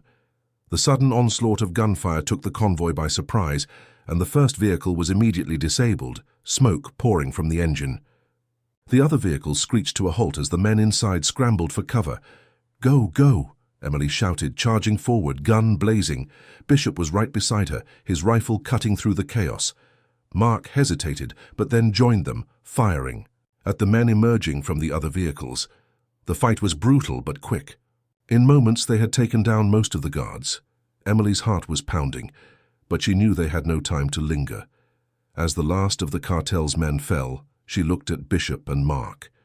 This is our chance. We move now. No turning back. The desert stretched endlessly before them, a vast, unforgiving landscape where shadows seemed to blend into the night. The faint hum of engines still echoed in Emily's mind, and the adrenaline that had surged through her moments ago began to wear off, leaving a gnawing tension in its wake. They had made it out of the immediate danger, but the real challenge lay ahead. The extraction point was still several miles away, and Devereaux's men were relentless. With the intel they'd secured, they had enough to bring down his entire operation. But only if they survived long enough to get it to the right hands. Keep moving, Emily ordered, her voice steady but laced with urgency. She glanced over her shoulder at Bishop, who was keeping watch, his eyes scanning the horizon for any signs of pursuit. Mark, still shaken but determined, was following closely behind. They had no time to waste. Every minute that passed made their chances of survival slimmer. Devereaux wouldn't give up until they were dead. The pursuit, as they moved deeper into the desert, the temperature dropped and the wind picked up, biting at their skin. The only sound was the crunch of sand beneath their boots and the occasional rustle of wind-blown dust. Emily's eyes were constantly darting around, alert for any sign of movement. She knew the cartel would have trackers, drones, and any other tools at their disposal to find them. Bishop was the first to break the silence. We can't outrun them on foot forever. We need to find a vehicle, something to get us out of this wasteland. Emily nodded. Agreed. We're not getting to the extraction point without wheels. Let's keep an eye out for anything that can help us. They pushed forward, their movements methodical, careful. Every step was calculated. Emily could feel the weight of the intel they carried. The file was heavy in her backpack, its contents more dangerous than anything she had ever encountered. The stakes had never been higher. Suddenly, Mark stopped, in his tracks, his hand gripping his chest as he doubled over. Damn it, he groaned, sucking in sharp breaths. I can't, Mark! Emily spun around, her heart racing. What's going on? Are you hurt? Mark stood upright, but his face was pale. It's nothing, just a stitch, I'll be fine. Bishop narrowed his eyes but said nothing. Emily wasn't sure she believed him, but they didn't have time to argue. Mark had been a liability before, but now wasn't the time to address it. They needed to keep moving. Let's go, she urged, setting off again. No time to stop. The deadly game as they moved on, Emily couldn't shake the feeling that something was wrong. It wasn't just Mark's odd behavior. Something about the way the cartel had reacted to their escape didn't add up. They had been too quick to mobilize, too organized. It was like they knew exactly what Emily and her team would do next. And that thought gnawed at her, making her question everything. The intel, Emily said suddenly, breaking the silence. Devereux wouldn't have left it unprotected. It's too valuable. Bishop turned to look at her, a flicker of realization crossing his face. You think he wants us to take it to the extraction point? Emily nodded, her suspicions solidifying. He's playing us. He's using us to lead him straight to the intel. Mark's face twisted with confusion. What? Why would he do that? He knows we'll get rid of it as soon as we can. That's the point, Emily said. He wants us to think we're winning, we're walking into a trap. They all stopped, the weight of her words sinking in. There was no extraction point. It had been a setup from the beginning. Then what now? Mark asked, his voice rising. In panic, Emily's mind raced, calculating the few options left. They couldn't go back. They couldn't let Devereux get his hands on the intel. They had to make a choice. We make our own extraction, Emily said, her voice firm. We can't rely on anyone else. We fight our way out. The final gamble. With the decision made, the team moved swiftly, determined to take control of their fate. Emily knew their only chance was to turn the tables on Devereux. They couldn't wait for help. They had to get the intel to the right people on their own. But to do that, they needed a plan. The winds kicked up again, sweeping across the vast desert like a storm, and Emily squinted against the dust. There had to be something, anything that could help them. And then, as if the desert had answered her prayers, Emily spotted a flicker of movement in the distance. A glint of metal. A vehicle. Over there, Emily shouted, pointing toward the shape in the distance. It was a rusted, abandoned truck, half buried in the sand, its tires deflated and its engine long dead. But it was something. It could be their ticket to survival. They ran toward it, their steps kicking up the dry earth beneath them. As they reached the truck, Emily took stock of its condition. It was a long shot, but if they could get it started, it would be enough to put some distance between them and the cartel. Bishop, can you get this thing running? Emily asked, her voice tight with urgency. Bishop gave her a sideways glance. I can get it running, but we'll need to move fast. Mark seemed to hesitate for a moment, then nodded. Let's do it. The turning point Bishop worked quickly, using whatever tools he had on him to try to hotwire the truck. Emily and Mark kept watch, their eyes scanning the desert horizon for any signs of movement. Time was slipping away. After what felt like an eternity, Bishop gave a sharp nod. It's running, let's go. The engine sputtered to life with a low growl, and Emily wasted no time in jumping into the passenger seat. Bishop took the wheel, while Mark climbed into the back. They were mobile again, but as they sped across the barren landscape, Emily's thoughts kept circling back to the trap Devereux had set for them. He was playing a long game, and Emily wasn't sure if they had. Time to figure out his endgame before it was too late. We need to double back, Emily said suddenly, her voice urgent. We can't just head straight to the extraction. It'll be a setup. We have to get Devereux off our tail first. Bishop looked at her, his grip tight on the wheel. You're thinking we fight him head on? Emily nodded. We don't. Have a choice. We can't run forever. They were about to enter a new phase of the fight, one that would decide their fates. The road ahead was filled with uncertainty, but there was one thing Emily knew for sure. They were going to make it through this, or they would go down swinging. The truck rumbled over the uneven desert terrain, its tires kicking up dust as they sped through the desolate wasteland. The moonlight cast a cold glow across the sand, illuminating the jagged outlines of rocks and scattered cacti. Inside the truck, Emily's mind was racing. They had a plan, or at least they had an idea. But it felt more like a desperate gamble than a sure thing. Are you sure about this? Bishop's voice cut through the silence, his eyes focused on the road ahead. His fingers were white-knuckled on the wheel as he drove, his jaw set in determination. Emily didn't hesitate. We don't have a choice. We can't keep running. Devereux is playing a game with us and we're not the pawns. It's time to take the fight to him. Mark, sitting in the back, shifted uneasily. His earlier bravado seemed to have faded, and now he was looking at the world outside the truck with something approaching dread. "Do you really think we can take down Devereaux?" Mark's voice trembled, though he tried to mask it with bravado. "The man's a ghost. No one gets to him, not even the feds." "Don't worry about him," Emily said, her voice hard with resolve. "Worry about staying alive long enough to see it through." Bishop nodded in agreement.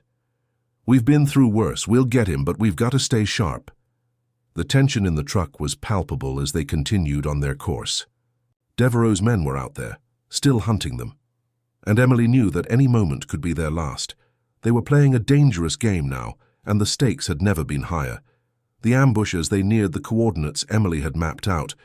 The truck's headlights swept over the horizon, catching something in the distance. A flicker of movement, and then another. Emily's instincts screamed at her to stop. "Bishop, slow down," she whispered urgently, her hand gripping the edge of the seat. "There's something up ahead." Bishop's eyes flicked to the side mirror. "I see it." They slowed to a crawl, the truck now barely making a sound as they approached the source of the movement. There, in the shadows, a group of figures crouched low to the ground. The unmistakable silhouettes of armed men. Cartel soldiers. Emily's blood ran cold. "They've been waiting for us," Emily muttered, her fingers tightening around her weapon. The game had changed. They weren't just being pursued, they were being hunted. Bishop quickly swerved the truck, taking them off-road and into the barren desert. But it was already too late. The ambush had begun. A barrage of gunfire erupted from the figures in the distance, the sound deafening as bullets peppered the sand and kicked up debris. "Get down," Bishop yelled, slamming the gas pedal to the floor. The truck lurched forward, its tires screeching as they tried to escape. Emily's heart raced as she braced herself against the seat, instinctively reaching for her sidearm. The cartel was closing in fast, but Emily wasn't about to let them take them down without a fight. She had a job to do, and she wasn't going to let Devereaux win. "Mark, get ready," she shouted. "We're not running from this fight." Mark was still fumbling with his rifle, his nerves getting the better of him. I don't know if I'm—" "Just shoot," Emily barked, her eyes never leaving the horizon. "You shoot or we all die."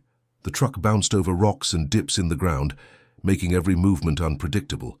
Bishop swerved left, then right, trying to avoid the incoming gunfire. But it was only a matter of time before the cartel caught up. As they reached the crest of a hill, Emily saw it, the first sign of their last chance. A rocky outcrop that could offer some cover, but it was a risky move. If they didn't make it there in time, they'd be sitting ducks. "Hold on," Bishop shouted, aiming the truck directly at the outcrop. The standoff with a harsh jolt, the truck hit the rocks, sending a spray of sand and gravel into the air as they came to a screeching halt. Emily and Bishop were already out of the truck, weapons drawn. Mark was slower, but he finally managed to scramble to the rear of the vehicle, his face pale with fear. "They're coming fast," Emily said, her voice a mix of determination and urgency. The sound of the cartel's vehicles was unmistakable as they revved their engines, closing in on their position. "We can't let them get any closer," Bishop said, crouching behind a large rock. "We need to hold them off until we figure out our next move." The first of the cartel's vehicles screeched into view, headlights blinding in the dark. Emily's breath caught as she lined up her sights, her finger ready on the trigger. She was about to take the first shot when the vehicle slammed to a stop just 50 yards away. "Stay low," Emily shouted as she dove for cover, narrowly avoiding a barrage of gunfire from the cartel's men. The staccato of bullets filled the night, and the world around her seemed to explode in chaos. She didn't wait for orders. She squeezed off 2 quick shots, hitting the driver of the first vehicle. The car jerked to the side, crashing into a rock formation and stopping dead. The second vehicle was already firing, its gunners laying down suppressive fire to keep them pinned down. Emily took another shot, this one a clean hit to the engine block of the approaching car. It sputtered, and then it exploded in a bright ball of fire, throwing debris in every direction. But there were more coming, more than they could handle. "We need a plan now," Emily shouted over the gunfire. "We've got one chance," Bishop said, his voice tight. "We take out their comms. They're coordinating everything from that last vehicle." Mark nodded, finally finding his footing. "I can help with that." "Then let's make it happen," Emily ordered. "We're not leaving here until we take them down." The turning point with their backs to the rocks, Emily, Bishop and Mark moved like clockwork. They were taking out the cartel's soldiers, one by one with deadly precision. Emily's sniper rifle was a blur in her hands as she picked off targets with cold efficiency. Bishop and Mark provided cover fire as the remaining cartel soldiers tried to regroup. But then, just as Emily was lining up her next shot, she heard something that made her heart stop, a voice over the radio. "Target the female operative." The voice crackled unmistakably Devereaux's. "She's the key." Emily's blood turned to ice. Devereaux knew exactly who she was, and he was taking no chances. The trap had just been sprung. The radio crackled again, Devereaux's voice cold and menacing as it cut through the static. "You think you can run, Emily? Think again. You're mine now, you and your little team." Emily's heart pounded, but she forced herself to stay calm. Devereaux's words were chilling, but they weren't new. She'd been in enough tight spots to know that fear was a luxury she couldn't afford. The fact that he had recognized her meant he was hunting her with more than just the cartel's resources. "Move!" Emily barked, signaling Bishop and Mark. The trio had been pinned down behind the rocks for what felt like an eternity. Devereaux's men had regrouped, and now they were more organized than ever. Their chances of survival were diminishing by the second. Bishop crouched next to her, his eyes sharp despite the sweat dripping down his face. "We can't just keep picking them off. They'll keep coming, and we're running out of cover." Emily nodded. She had thought of that.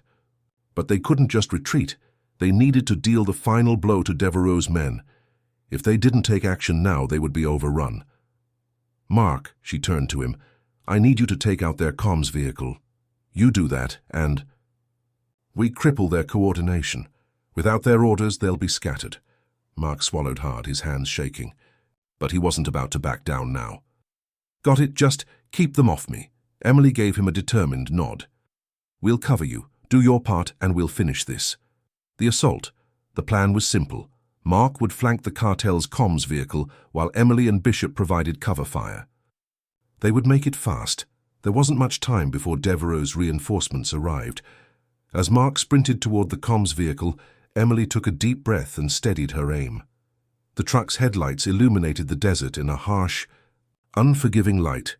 She could see the cartel soldiers huddling around the vehicle, trying to return fire from behind rocks and makeshift barricades. "Now!" Emily shouted. Bishop was already on the move, his rifle spitting fire, as he took down 2 cartel soldiers in quick succession. Emily followed suit, picking off the men closest to the comms vehicle. She felt a rush of adrenaline as she squeezed the trigger, her shots finding their marks with deadly precision. Mark, meanwhile, was weaving through the desert, using every bit of cover he could find to approach the comms vehicle. His heart was pounding in his chest, but he focused on his goal. It wasn't just about survival anymore. It was about sending a message. They weren't going down without a fight. The closer Mark got, the more exposed he became. Emily could feel her nerves tightening as she watched him move, but she knew, so they couldn't wait for perfection. Mark was almost there, he had to make it. Then a burst of gunfire rang out from a cartel soldier hidden in the shadows. The bullet grazed Mark's shoulder, and he stumbled, falling to the ground. "Mark!" Emily shouted, her blood running cold. But Mark didn't hesitate. He gritted his teeth and pushed himself back to his feet, wincing in pain. With one last burst of speed, he reached the comms vehicle, throwing himself behind it for cover.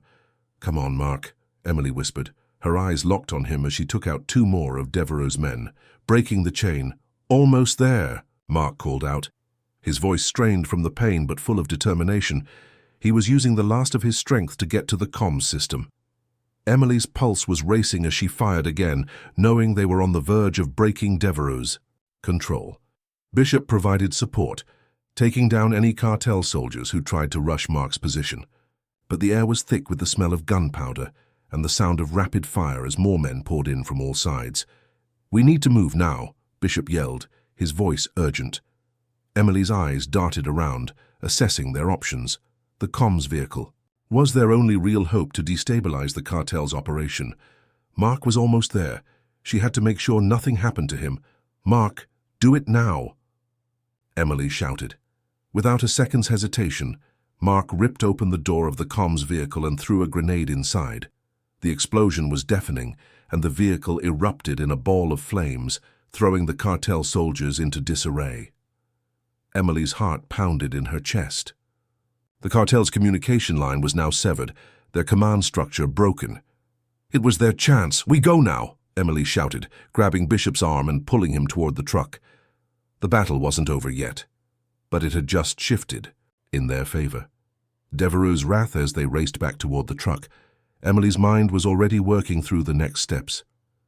The comms vehicle was destroyed, but Devereaux was not going to let them get away so easily. He had a way of always being one step ahead. "Do you hear that?" Mark asked, his voice shaking with both excitement and fear. The unmistakable sound of a helicopter's rotors sliced through the air. Emily's stomach dropped. Devereaux had his own air support. They weren't just up against men on the ground anymore. They were facing his entire operation. "No time to waste," Emily muttered. "We need to get to higher ground. We can't outrun them by land." Bishop nodded, already speeding up. "I know a place. We'll make it." But as they made their way toward the higher ground, the helicopter's spotlight fell on them. It was only a matter of seconds before the chopper's gun started firing. Emily dove into the truck, pulling Mark down with her. The truck jolted under the force of the bullets that pierced the metal frame, the windshield shattering in an explosion of glass. Emily gritted her teeth, thinking fast. They needed to turn the tables, fast. "Bishop, get us to that ridge. We can use the rocks as cover," Emily shouted over the noise of the chopper. With a sharp turn of the wheel, Bishop steered the truck toward the ridge, slamming it into the rocky terrain. The helicopter followed, its gunfire now aimed at the truck's tires. But Emily had a plan, one last desperate gamble. "We're getting out." "Now," Emily said, her voice calm but filled with steely resolve. "We need to make it to the rocks. Can't take that chopper down." The final gamble.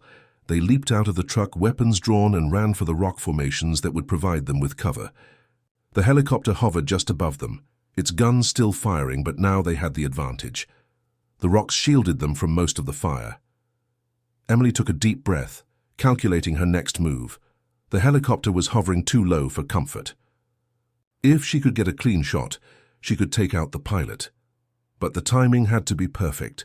She steadied her rifle, aimed at the chopper's engine, and squeezed the trigger.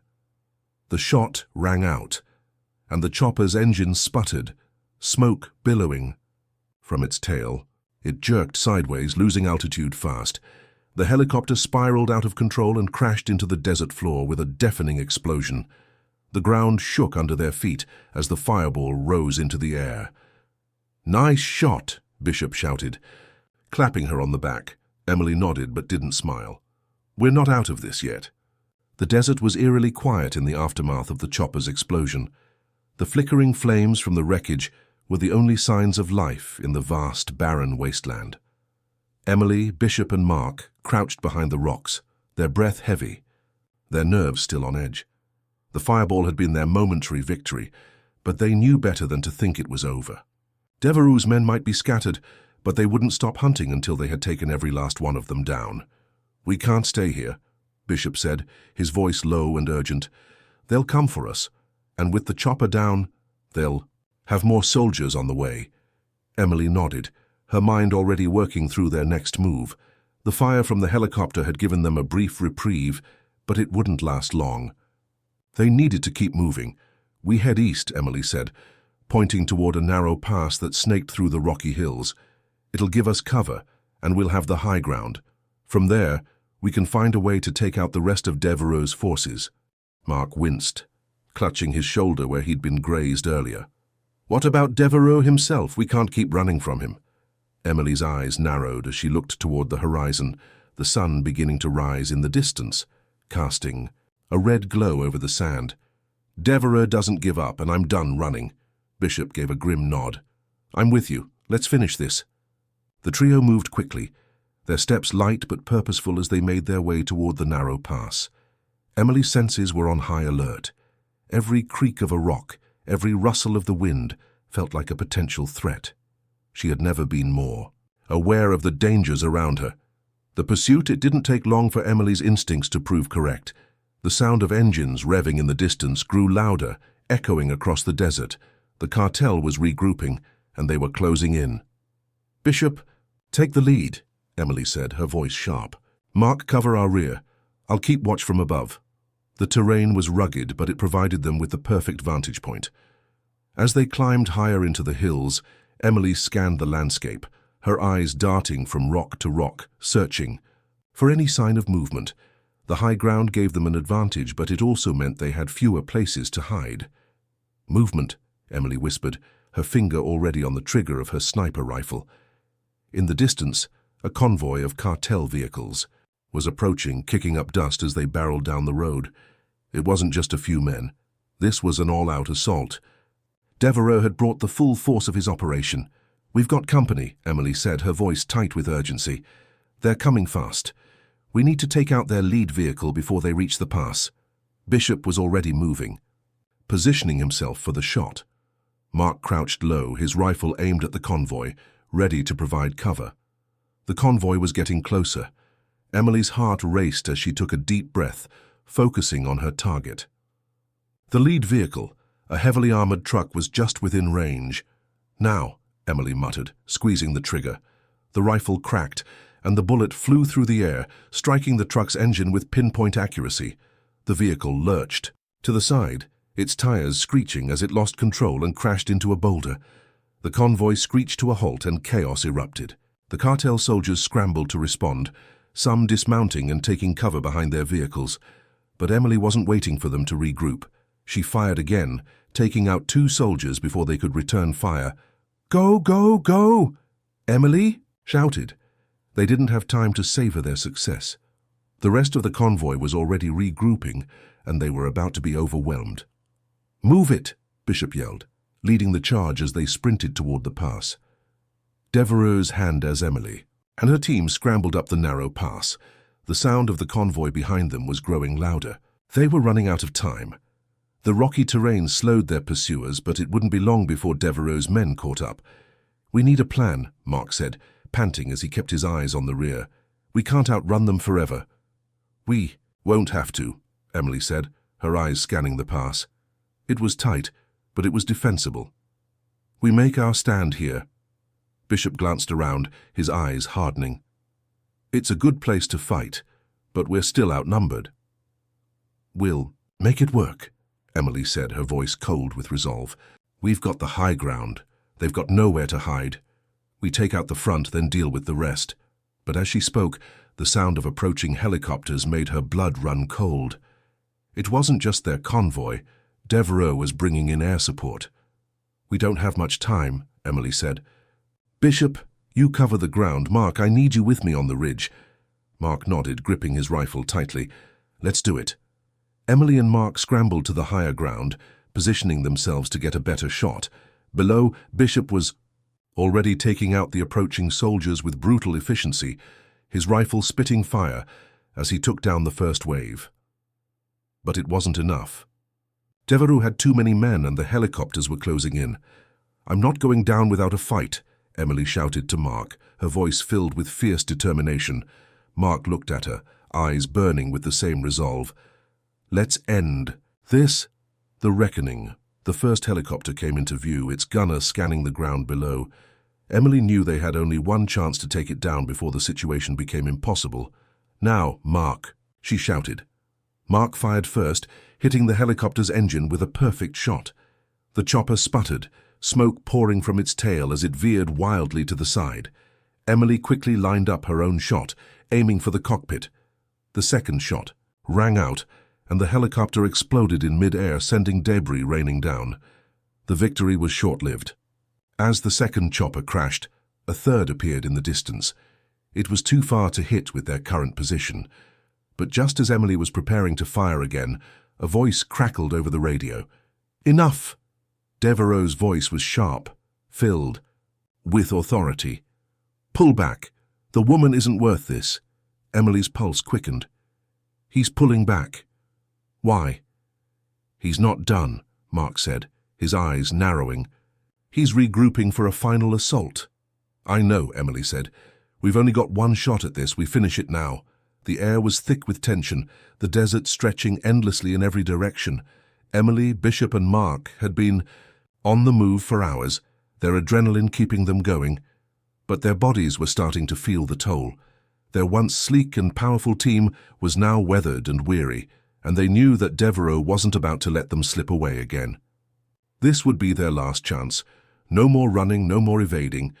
They had made their way to a small plateau, a natural formation surrounded by rocky outcroppings. It was defensible, but not without its flaws. They couldn't hide forever. Devereaux's forces were closing in, and the choppers weren't going to give them any peace. Emily stood at the edge of the ridge, her eyes scanning the horizon. The convoy they had crippled earlier had regrouped, and now Devereaux was bringing in everything he had left. More ground troops, more helicopters, and most importantly, himself. "We don't have time," Emily said, turning back to her team.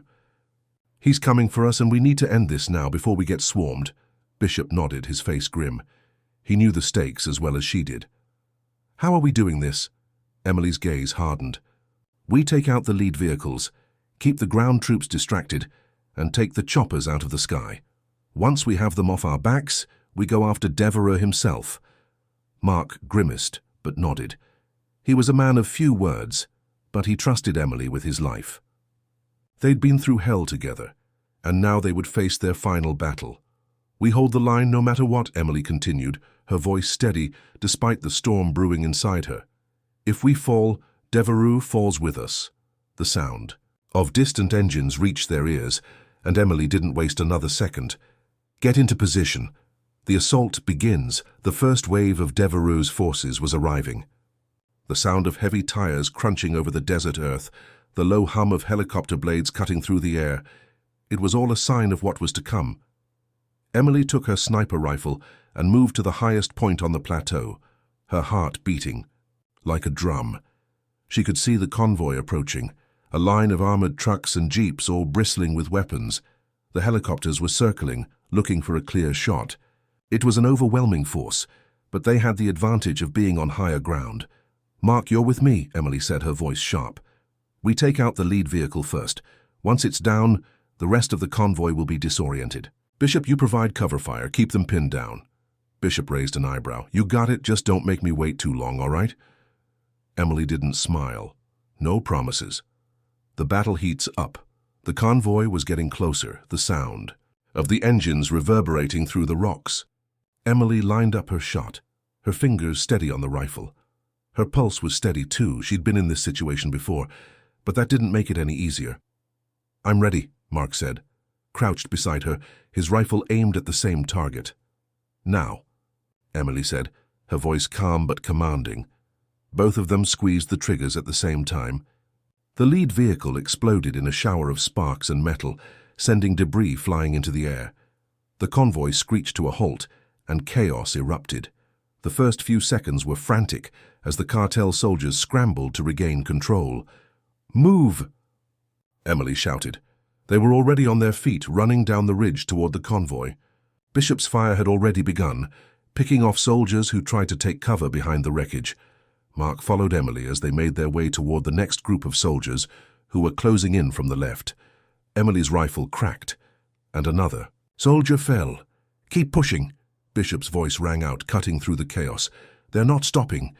Emily moved with precision, firing in quick succession, each shot counting. But even as they took down soldier after soldier, it was clear this wouldn't be an easy victory. Devereaux had resources, and his men were relentless. As the sound of approaching helicopters grew louder, Emily knew they had to make it to the ridge and take out the air support. If the choppers gained the high ground, their chances of survival would drop to zero. "Mark, stay with me," Emily said as she sprinted toward the ridge, her rifle still raised. Mark followed her without question, the heat of battle driving him forward. They reached the top just as the first helicopter swooped into view. The low whir of the rotor blades was deafening, and Emily could see the gunner in the doorway, scanning. 4 targets.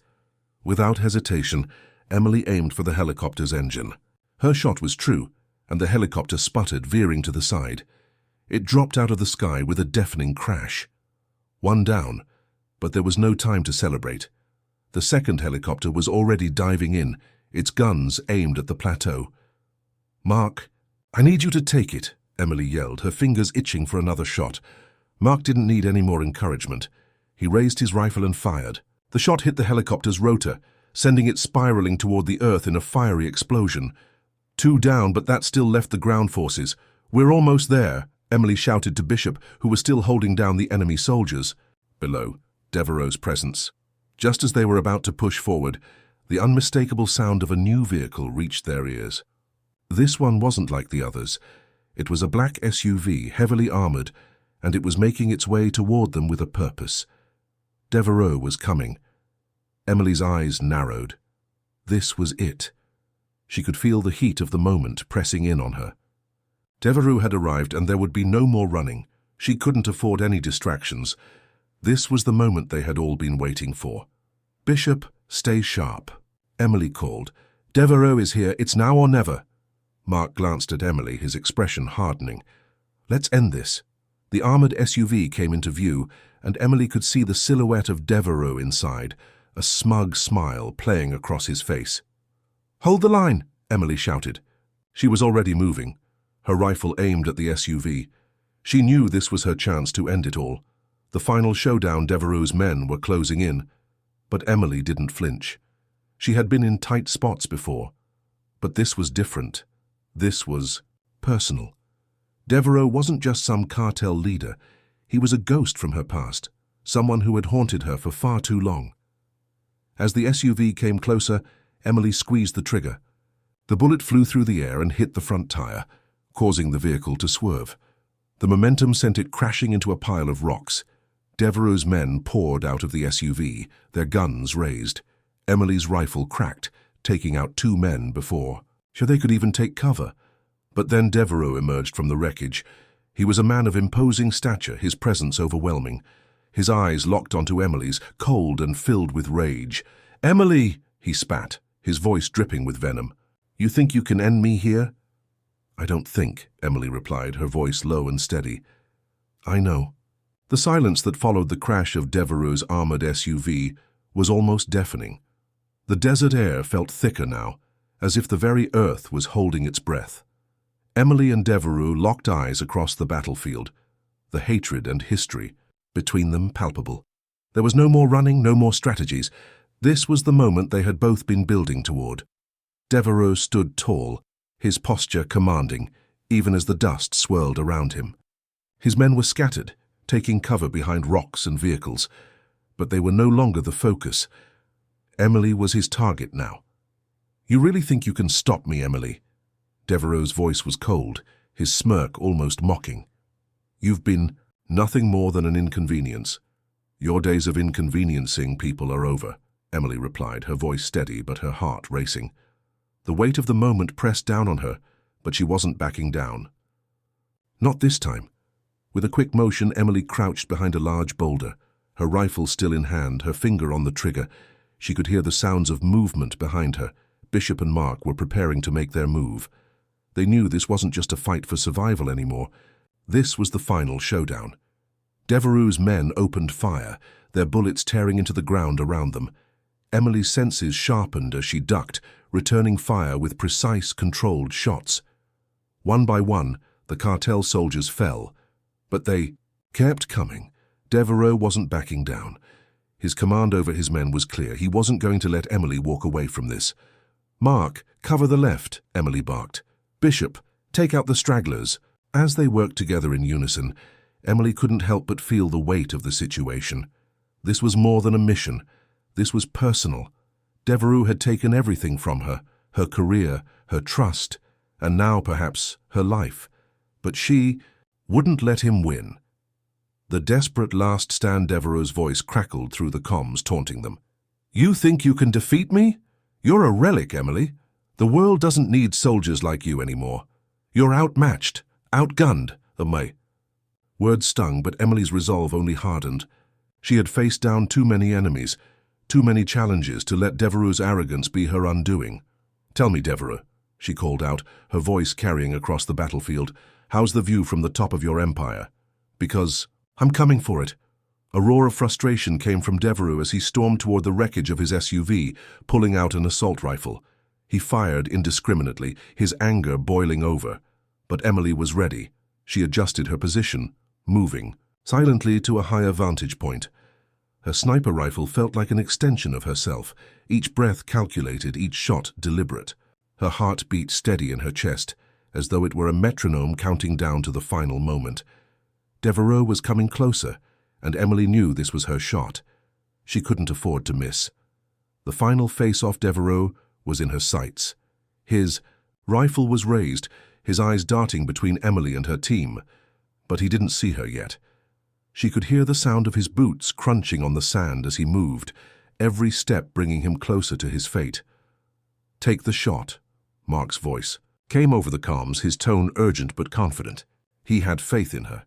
She couldn't let him down. But Emily hesitated. The plan was to take Devereaux down with a single shot, to end his reign of terror once and for all.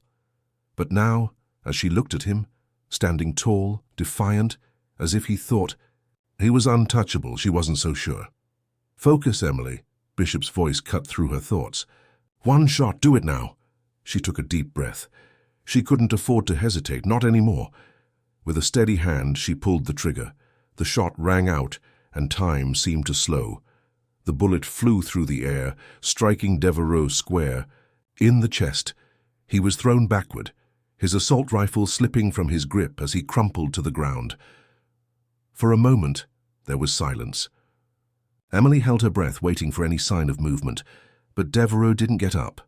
"It's over," Mark said quietly, his voice barely audible over the static. Victory at a cost. Emily lowered her rifle, her fingers trembling slightly from the adrenaline still coursing through her veins. She had done it. Devereaux was down. The threat was gone. But as she looked over at her team, her triumph was bittersweet. There was no joy in victory today, no relief, just exhaustion. And the weight of the lives lost, the friendships forged in the heat of battle, and the cost of the mission. Bishop approached her first, his face hard but with a glimmer of respect in his eyes. "How did it?" "We did it." Emily gave a small nod, her eyes scanning the battlefield, taking in the fallen soldiers, the wreckage, and the silence that followed. "It's over," she whispered, more to herself than to anyone else. Mark joined them, his expression solemn. "What now?" Emily looked at her team, her thoughts already shifting. They had made it through the worst of it, but the road ahead wasn't clear. She had lost too much, and the scars of this battle would never fade. "We move forward," she said, her voice firm. "We rebuild. We honor those we lost." As she surveyed the scene once more, she realized that while this chapter might have closed, the war was never truly over. There would always be another battle, another mission, another fight to face. But for the first time in a long time, Emily felt something she hadn't allowed herself to feel in years: hope. The desert wind was calm now, the battle over, but the air still heavy with the memories of the chaos. The bodies of Devereaux's men were scattered across the battlefield, their mission to end Emily's life, and the lives of her team, now nothing more than a grim reminder of the cost of their victory. As Emily looked out across the barren landscape, her thoughts were no longer clouded by the immediate danger. The adrenaline had worn off, and with it came a sense of peace, but also a deep ache, a hollow space where the weight of what they had all endured sat like a stone in her chest. Bishop and Mark had already begun the task of checking the perimeter, ensuring that no more surprises would come their way. They had all been on edge for so long that the relief of the battle's end didn't quite feel like relief. It felt like the quiet before another storm.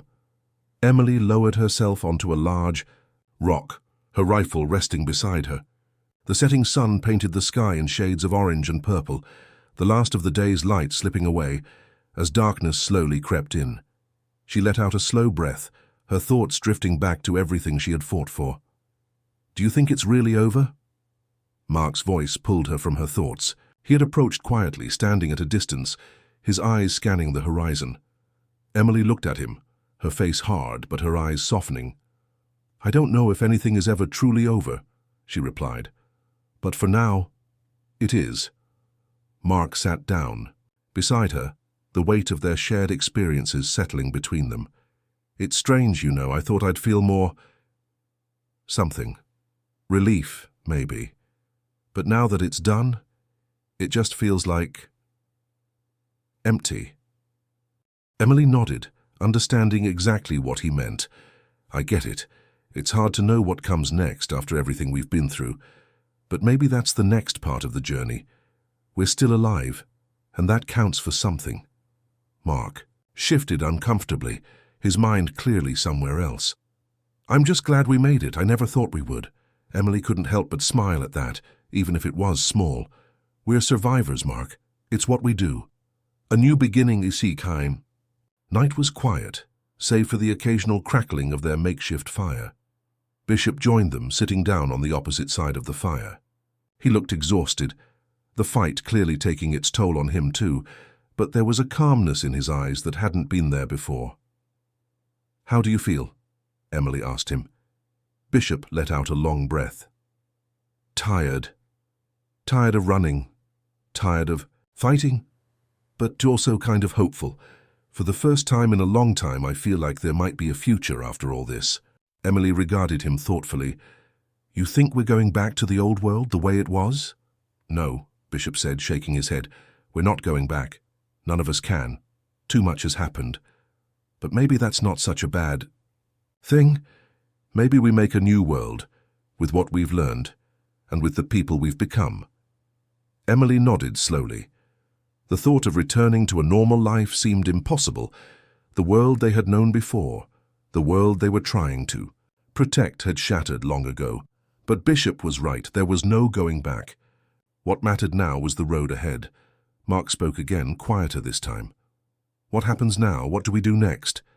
Emily looked at her team, the men who had stood by her through every storm, and smiled for the first time in what felt like forever. "We take it one step at a time. There's no map for this. But we move forward. We find a new mission, a new purpose." Her words were simple, but they held the weight of everything they had experienced. They had lost so much along the way. Friends, comrades, the sense of security they once took for granted. But they had survived. And that, Emily realized, was the greatest victory of all. The silent road as the fire flickered in the gathering darkness. Emily stood up, her thoughts drifting back to the family and the life she had lost. The faces of the people she had left behind in the service of this mission came to her, faces she would never see again. The weight of that loss threatened to drown her, but she fought it back. She couldn't afford to break now, not after everything they had been through. "There's a road ahead for us, team," she said, her voice resolute. "We'll keep moving, keep fighting for the right reasons, for the ones who can't fight anymore." Bishop and Mark looked at her with understanding, and Emily knew that whatever came next, they would face it together. They had been through hell and they had emerged stronger for it, but as she looked at the stars above, she knew that their work wasn't over. It never would be. "We don't know what's coming next," she continued, her voice steady, "but we've got each other, and that's all we need." With one last glance at the quiet battlefield, Emily turned away, leading her team into the unknown. The road ahead was uncertain, but the journey was far from over. Hit subscribe and leave a comment with where you're watching from. This story might just spark a new beginning. What's one thing that always pushes you forward, even when things get tough?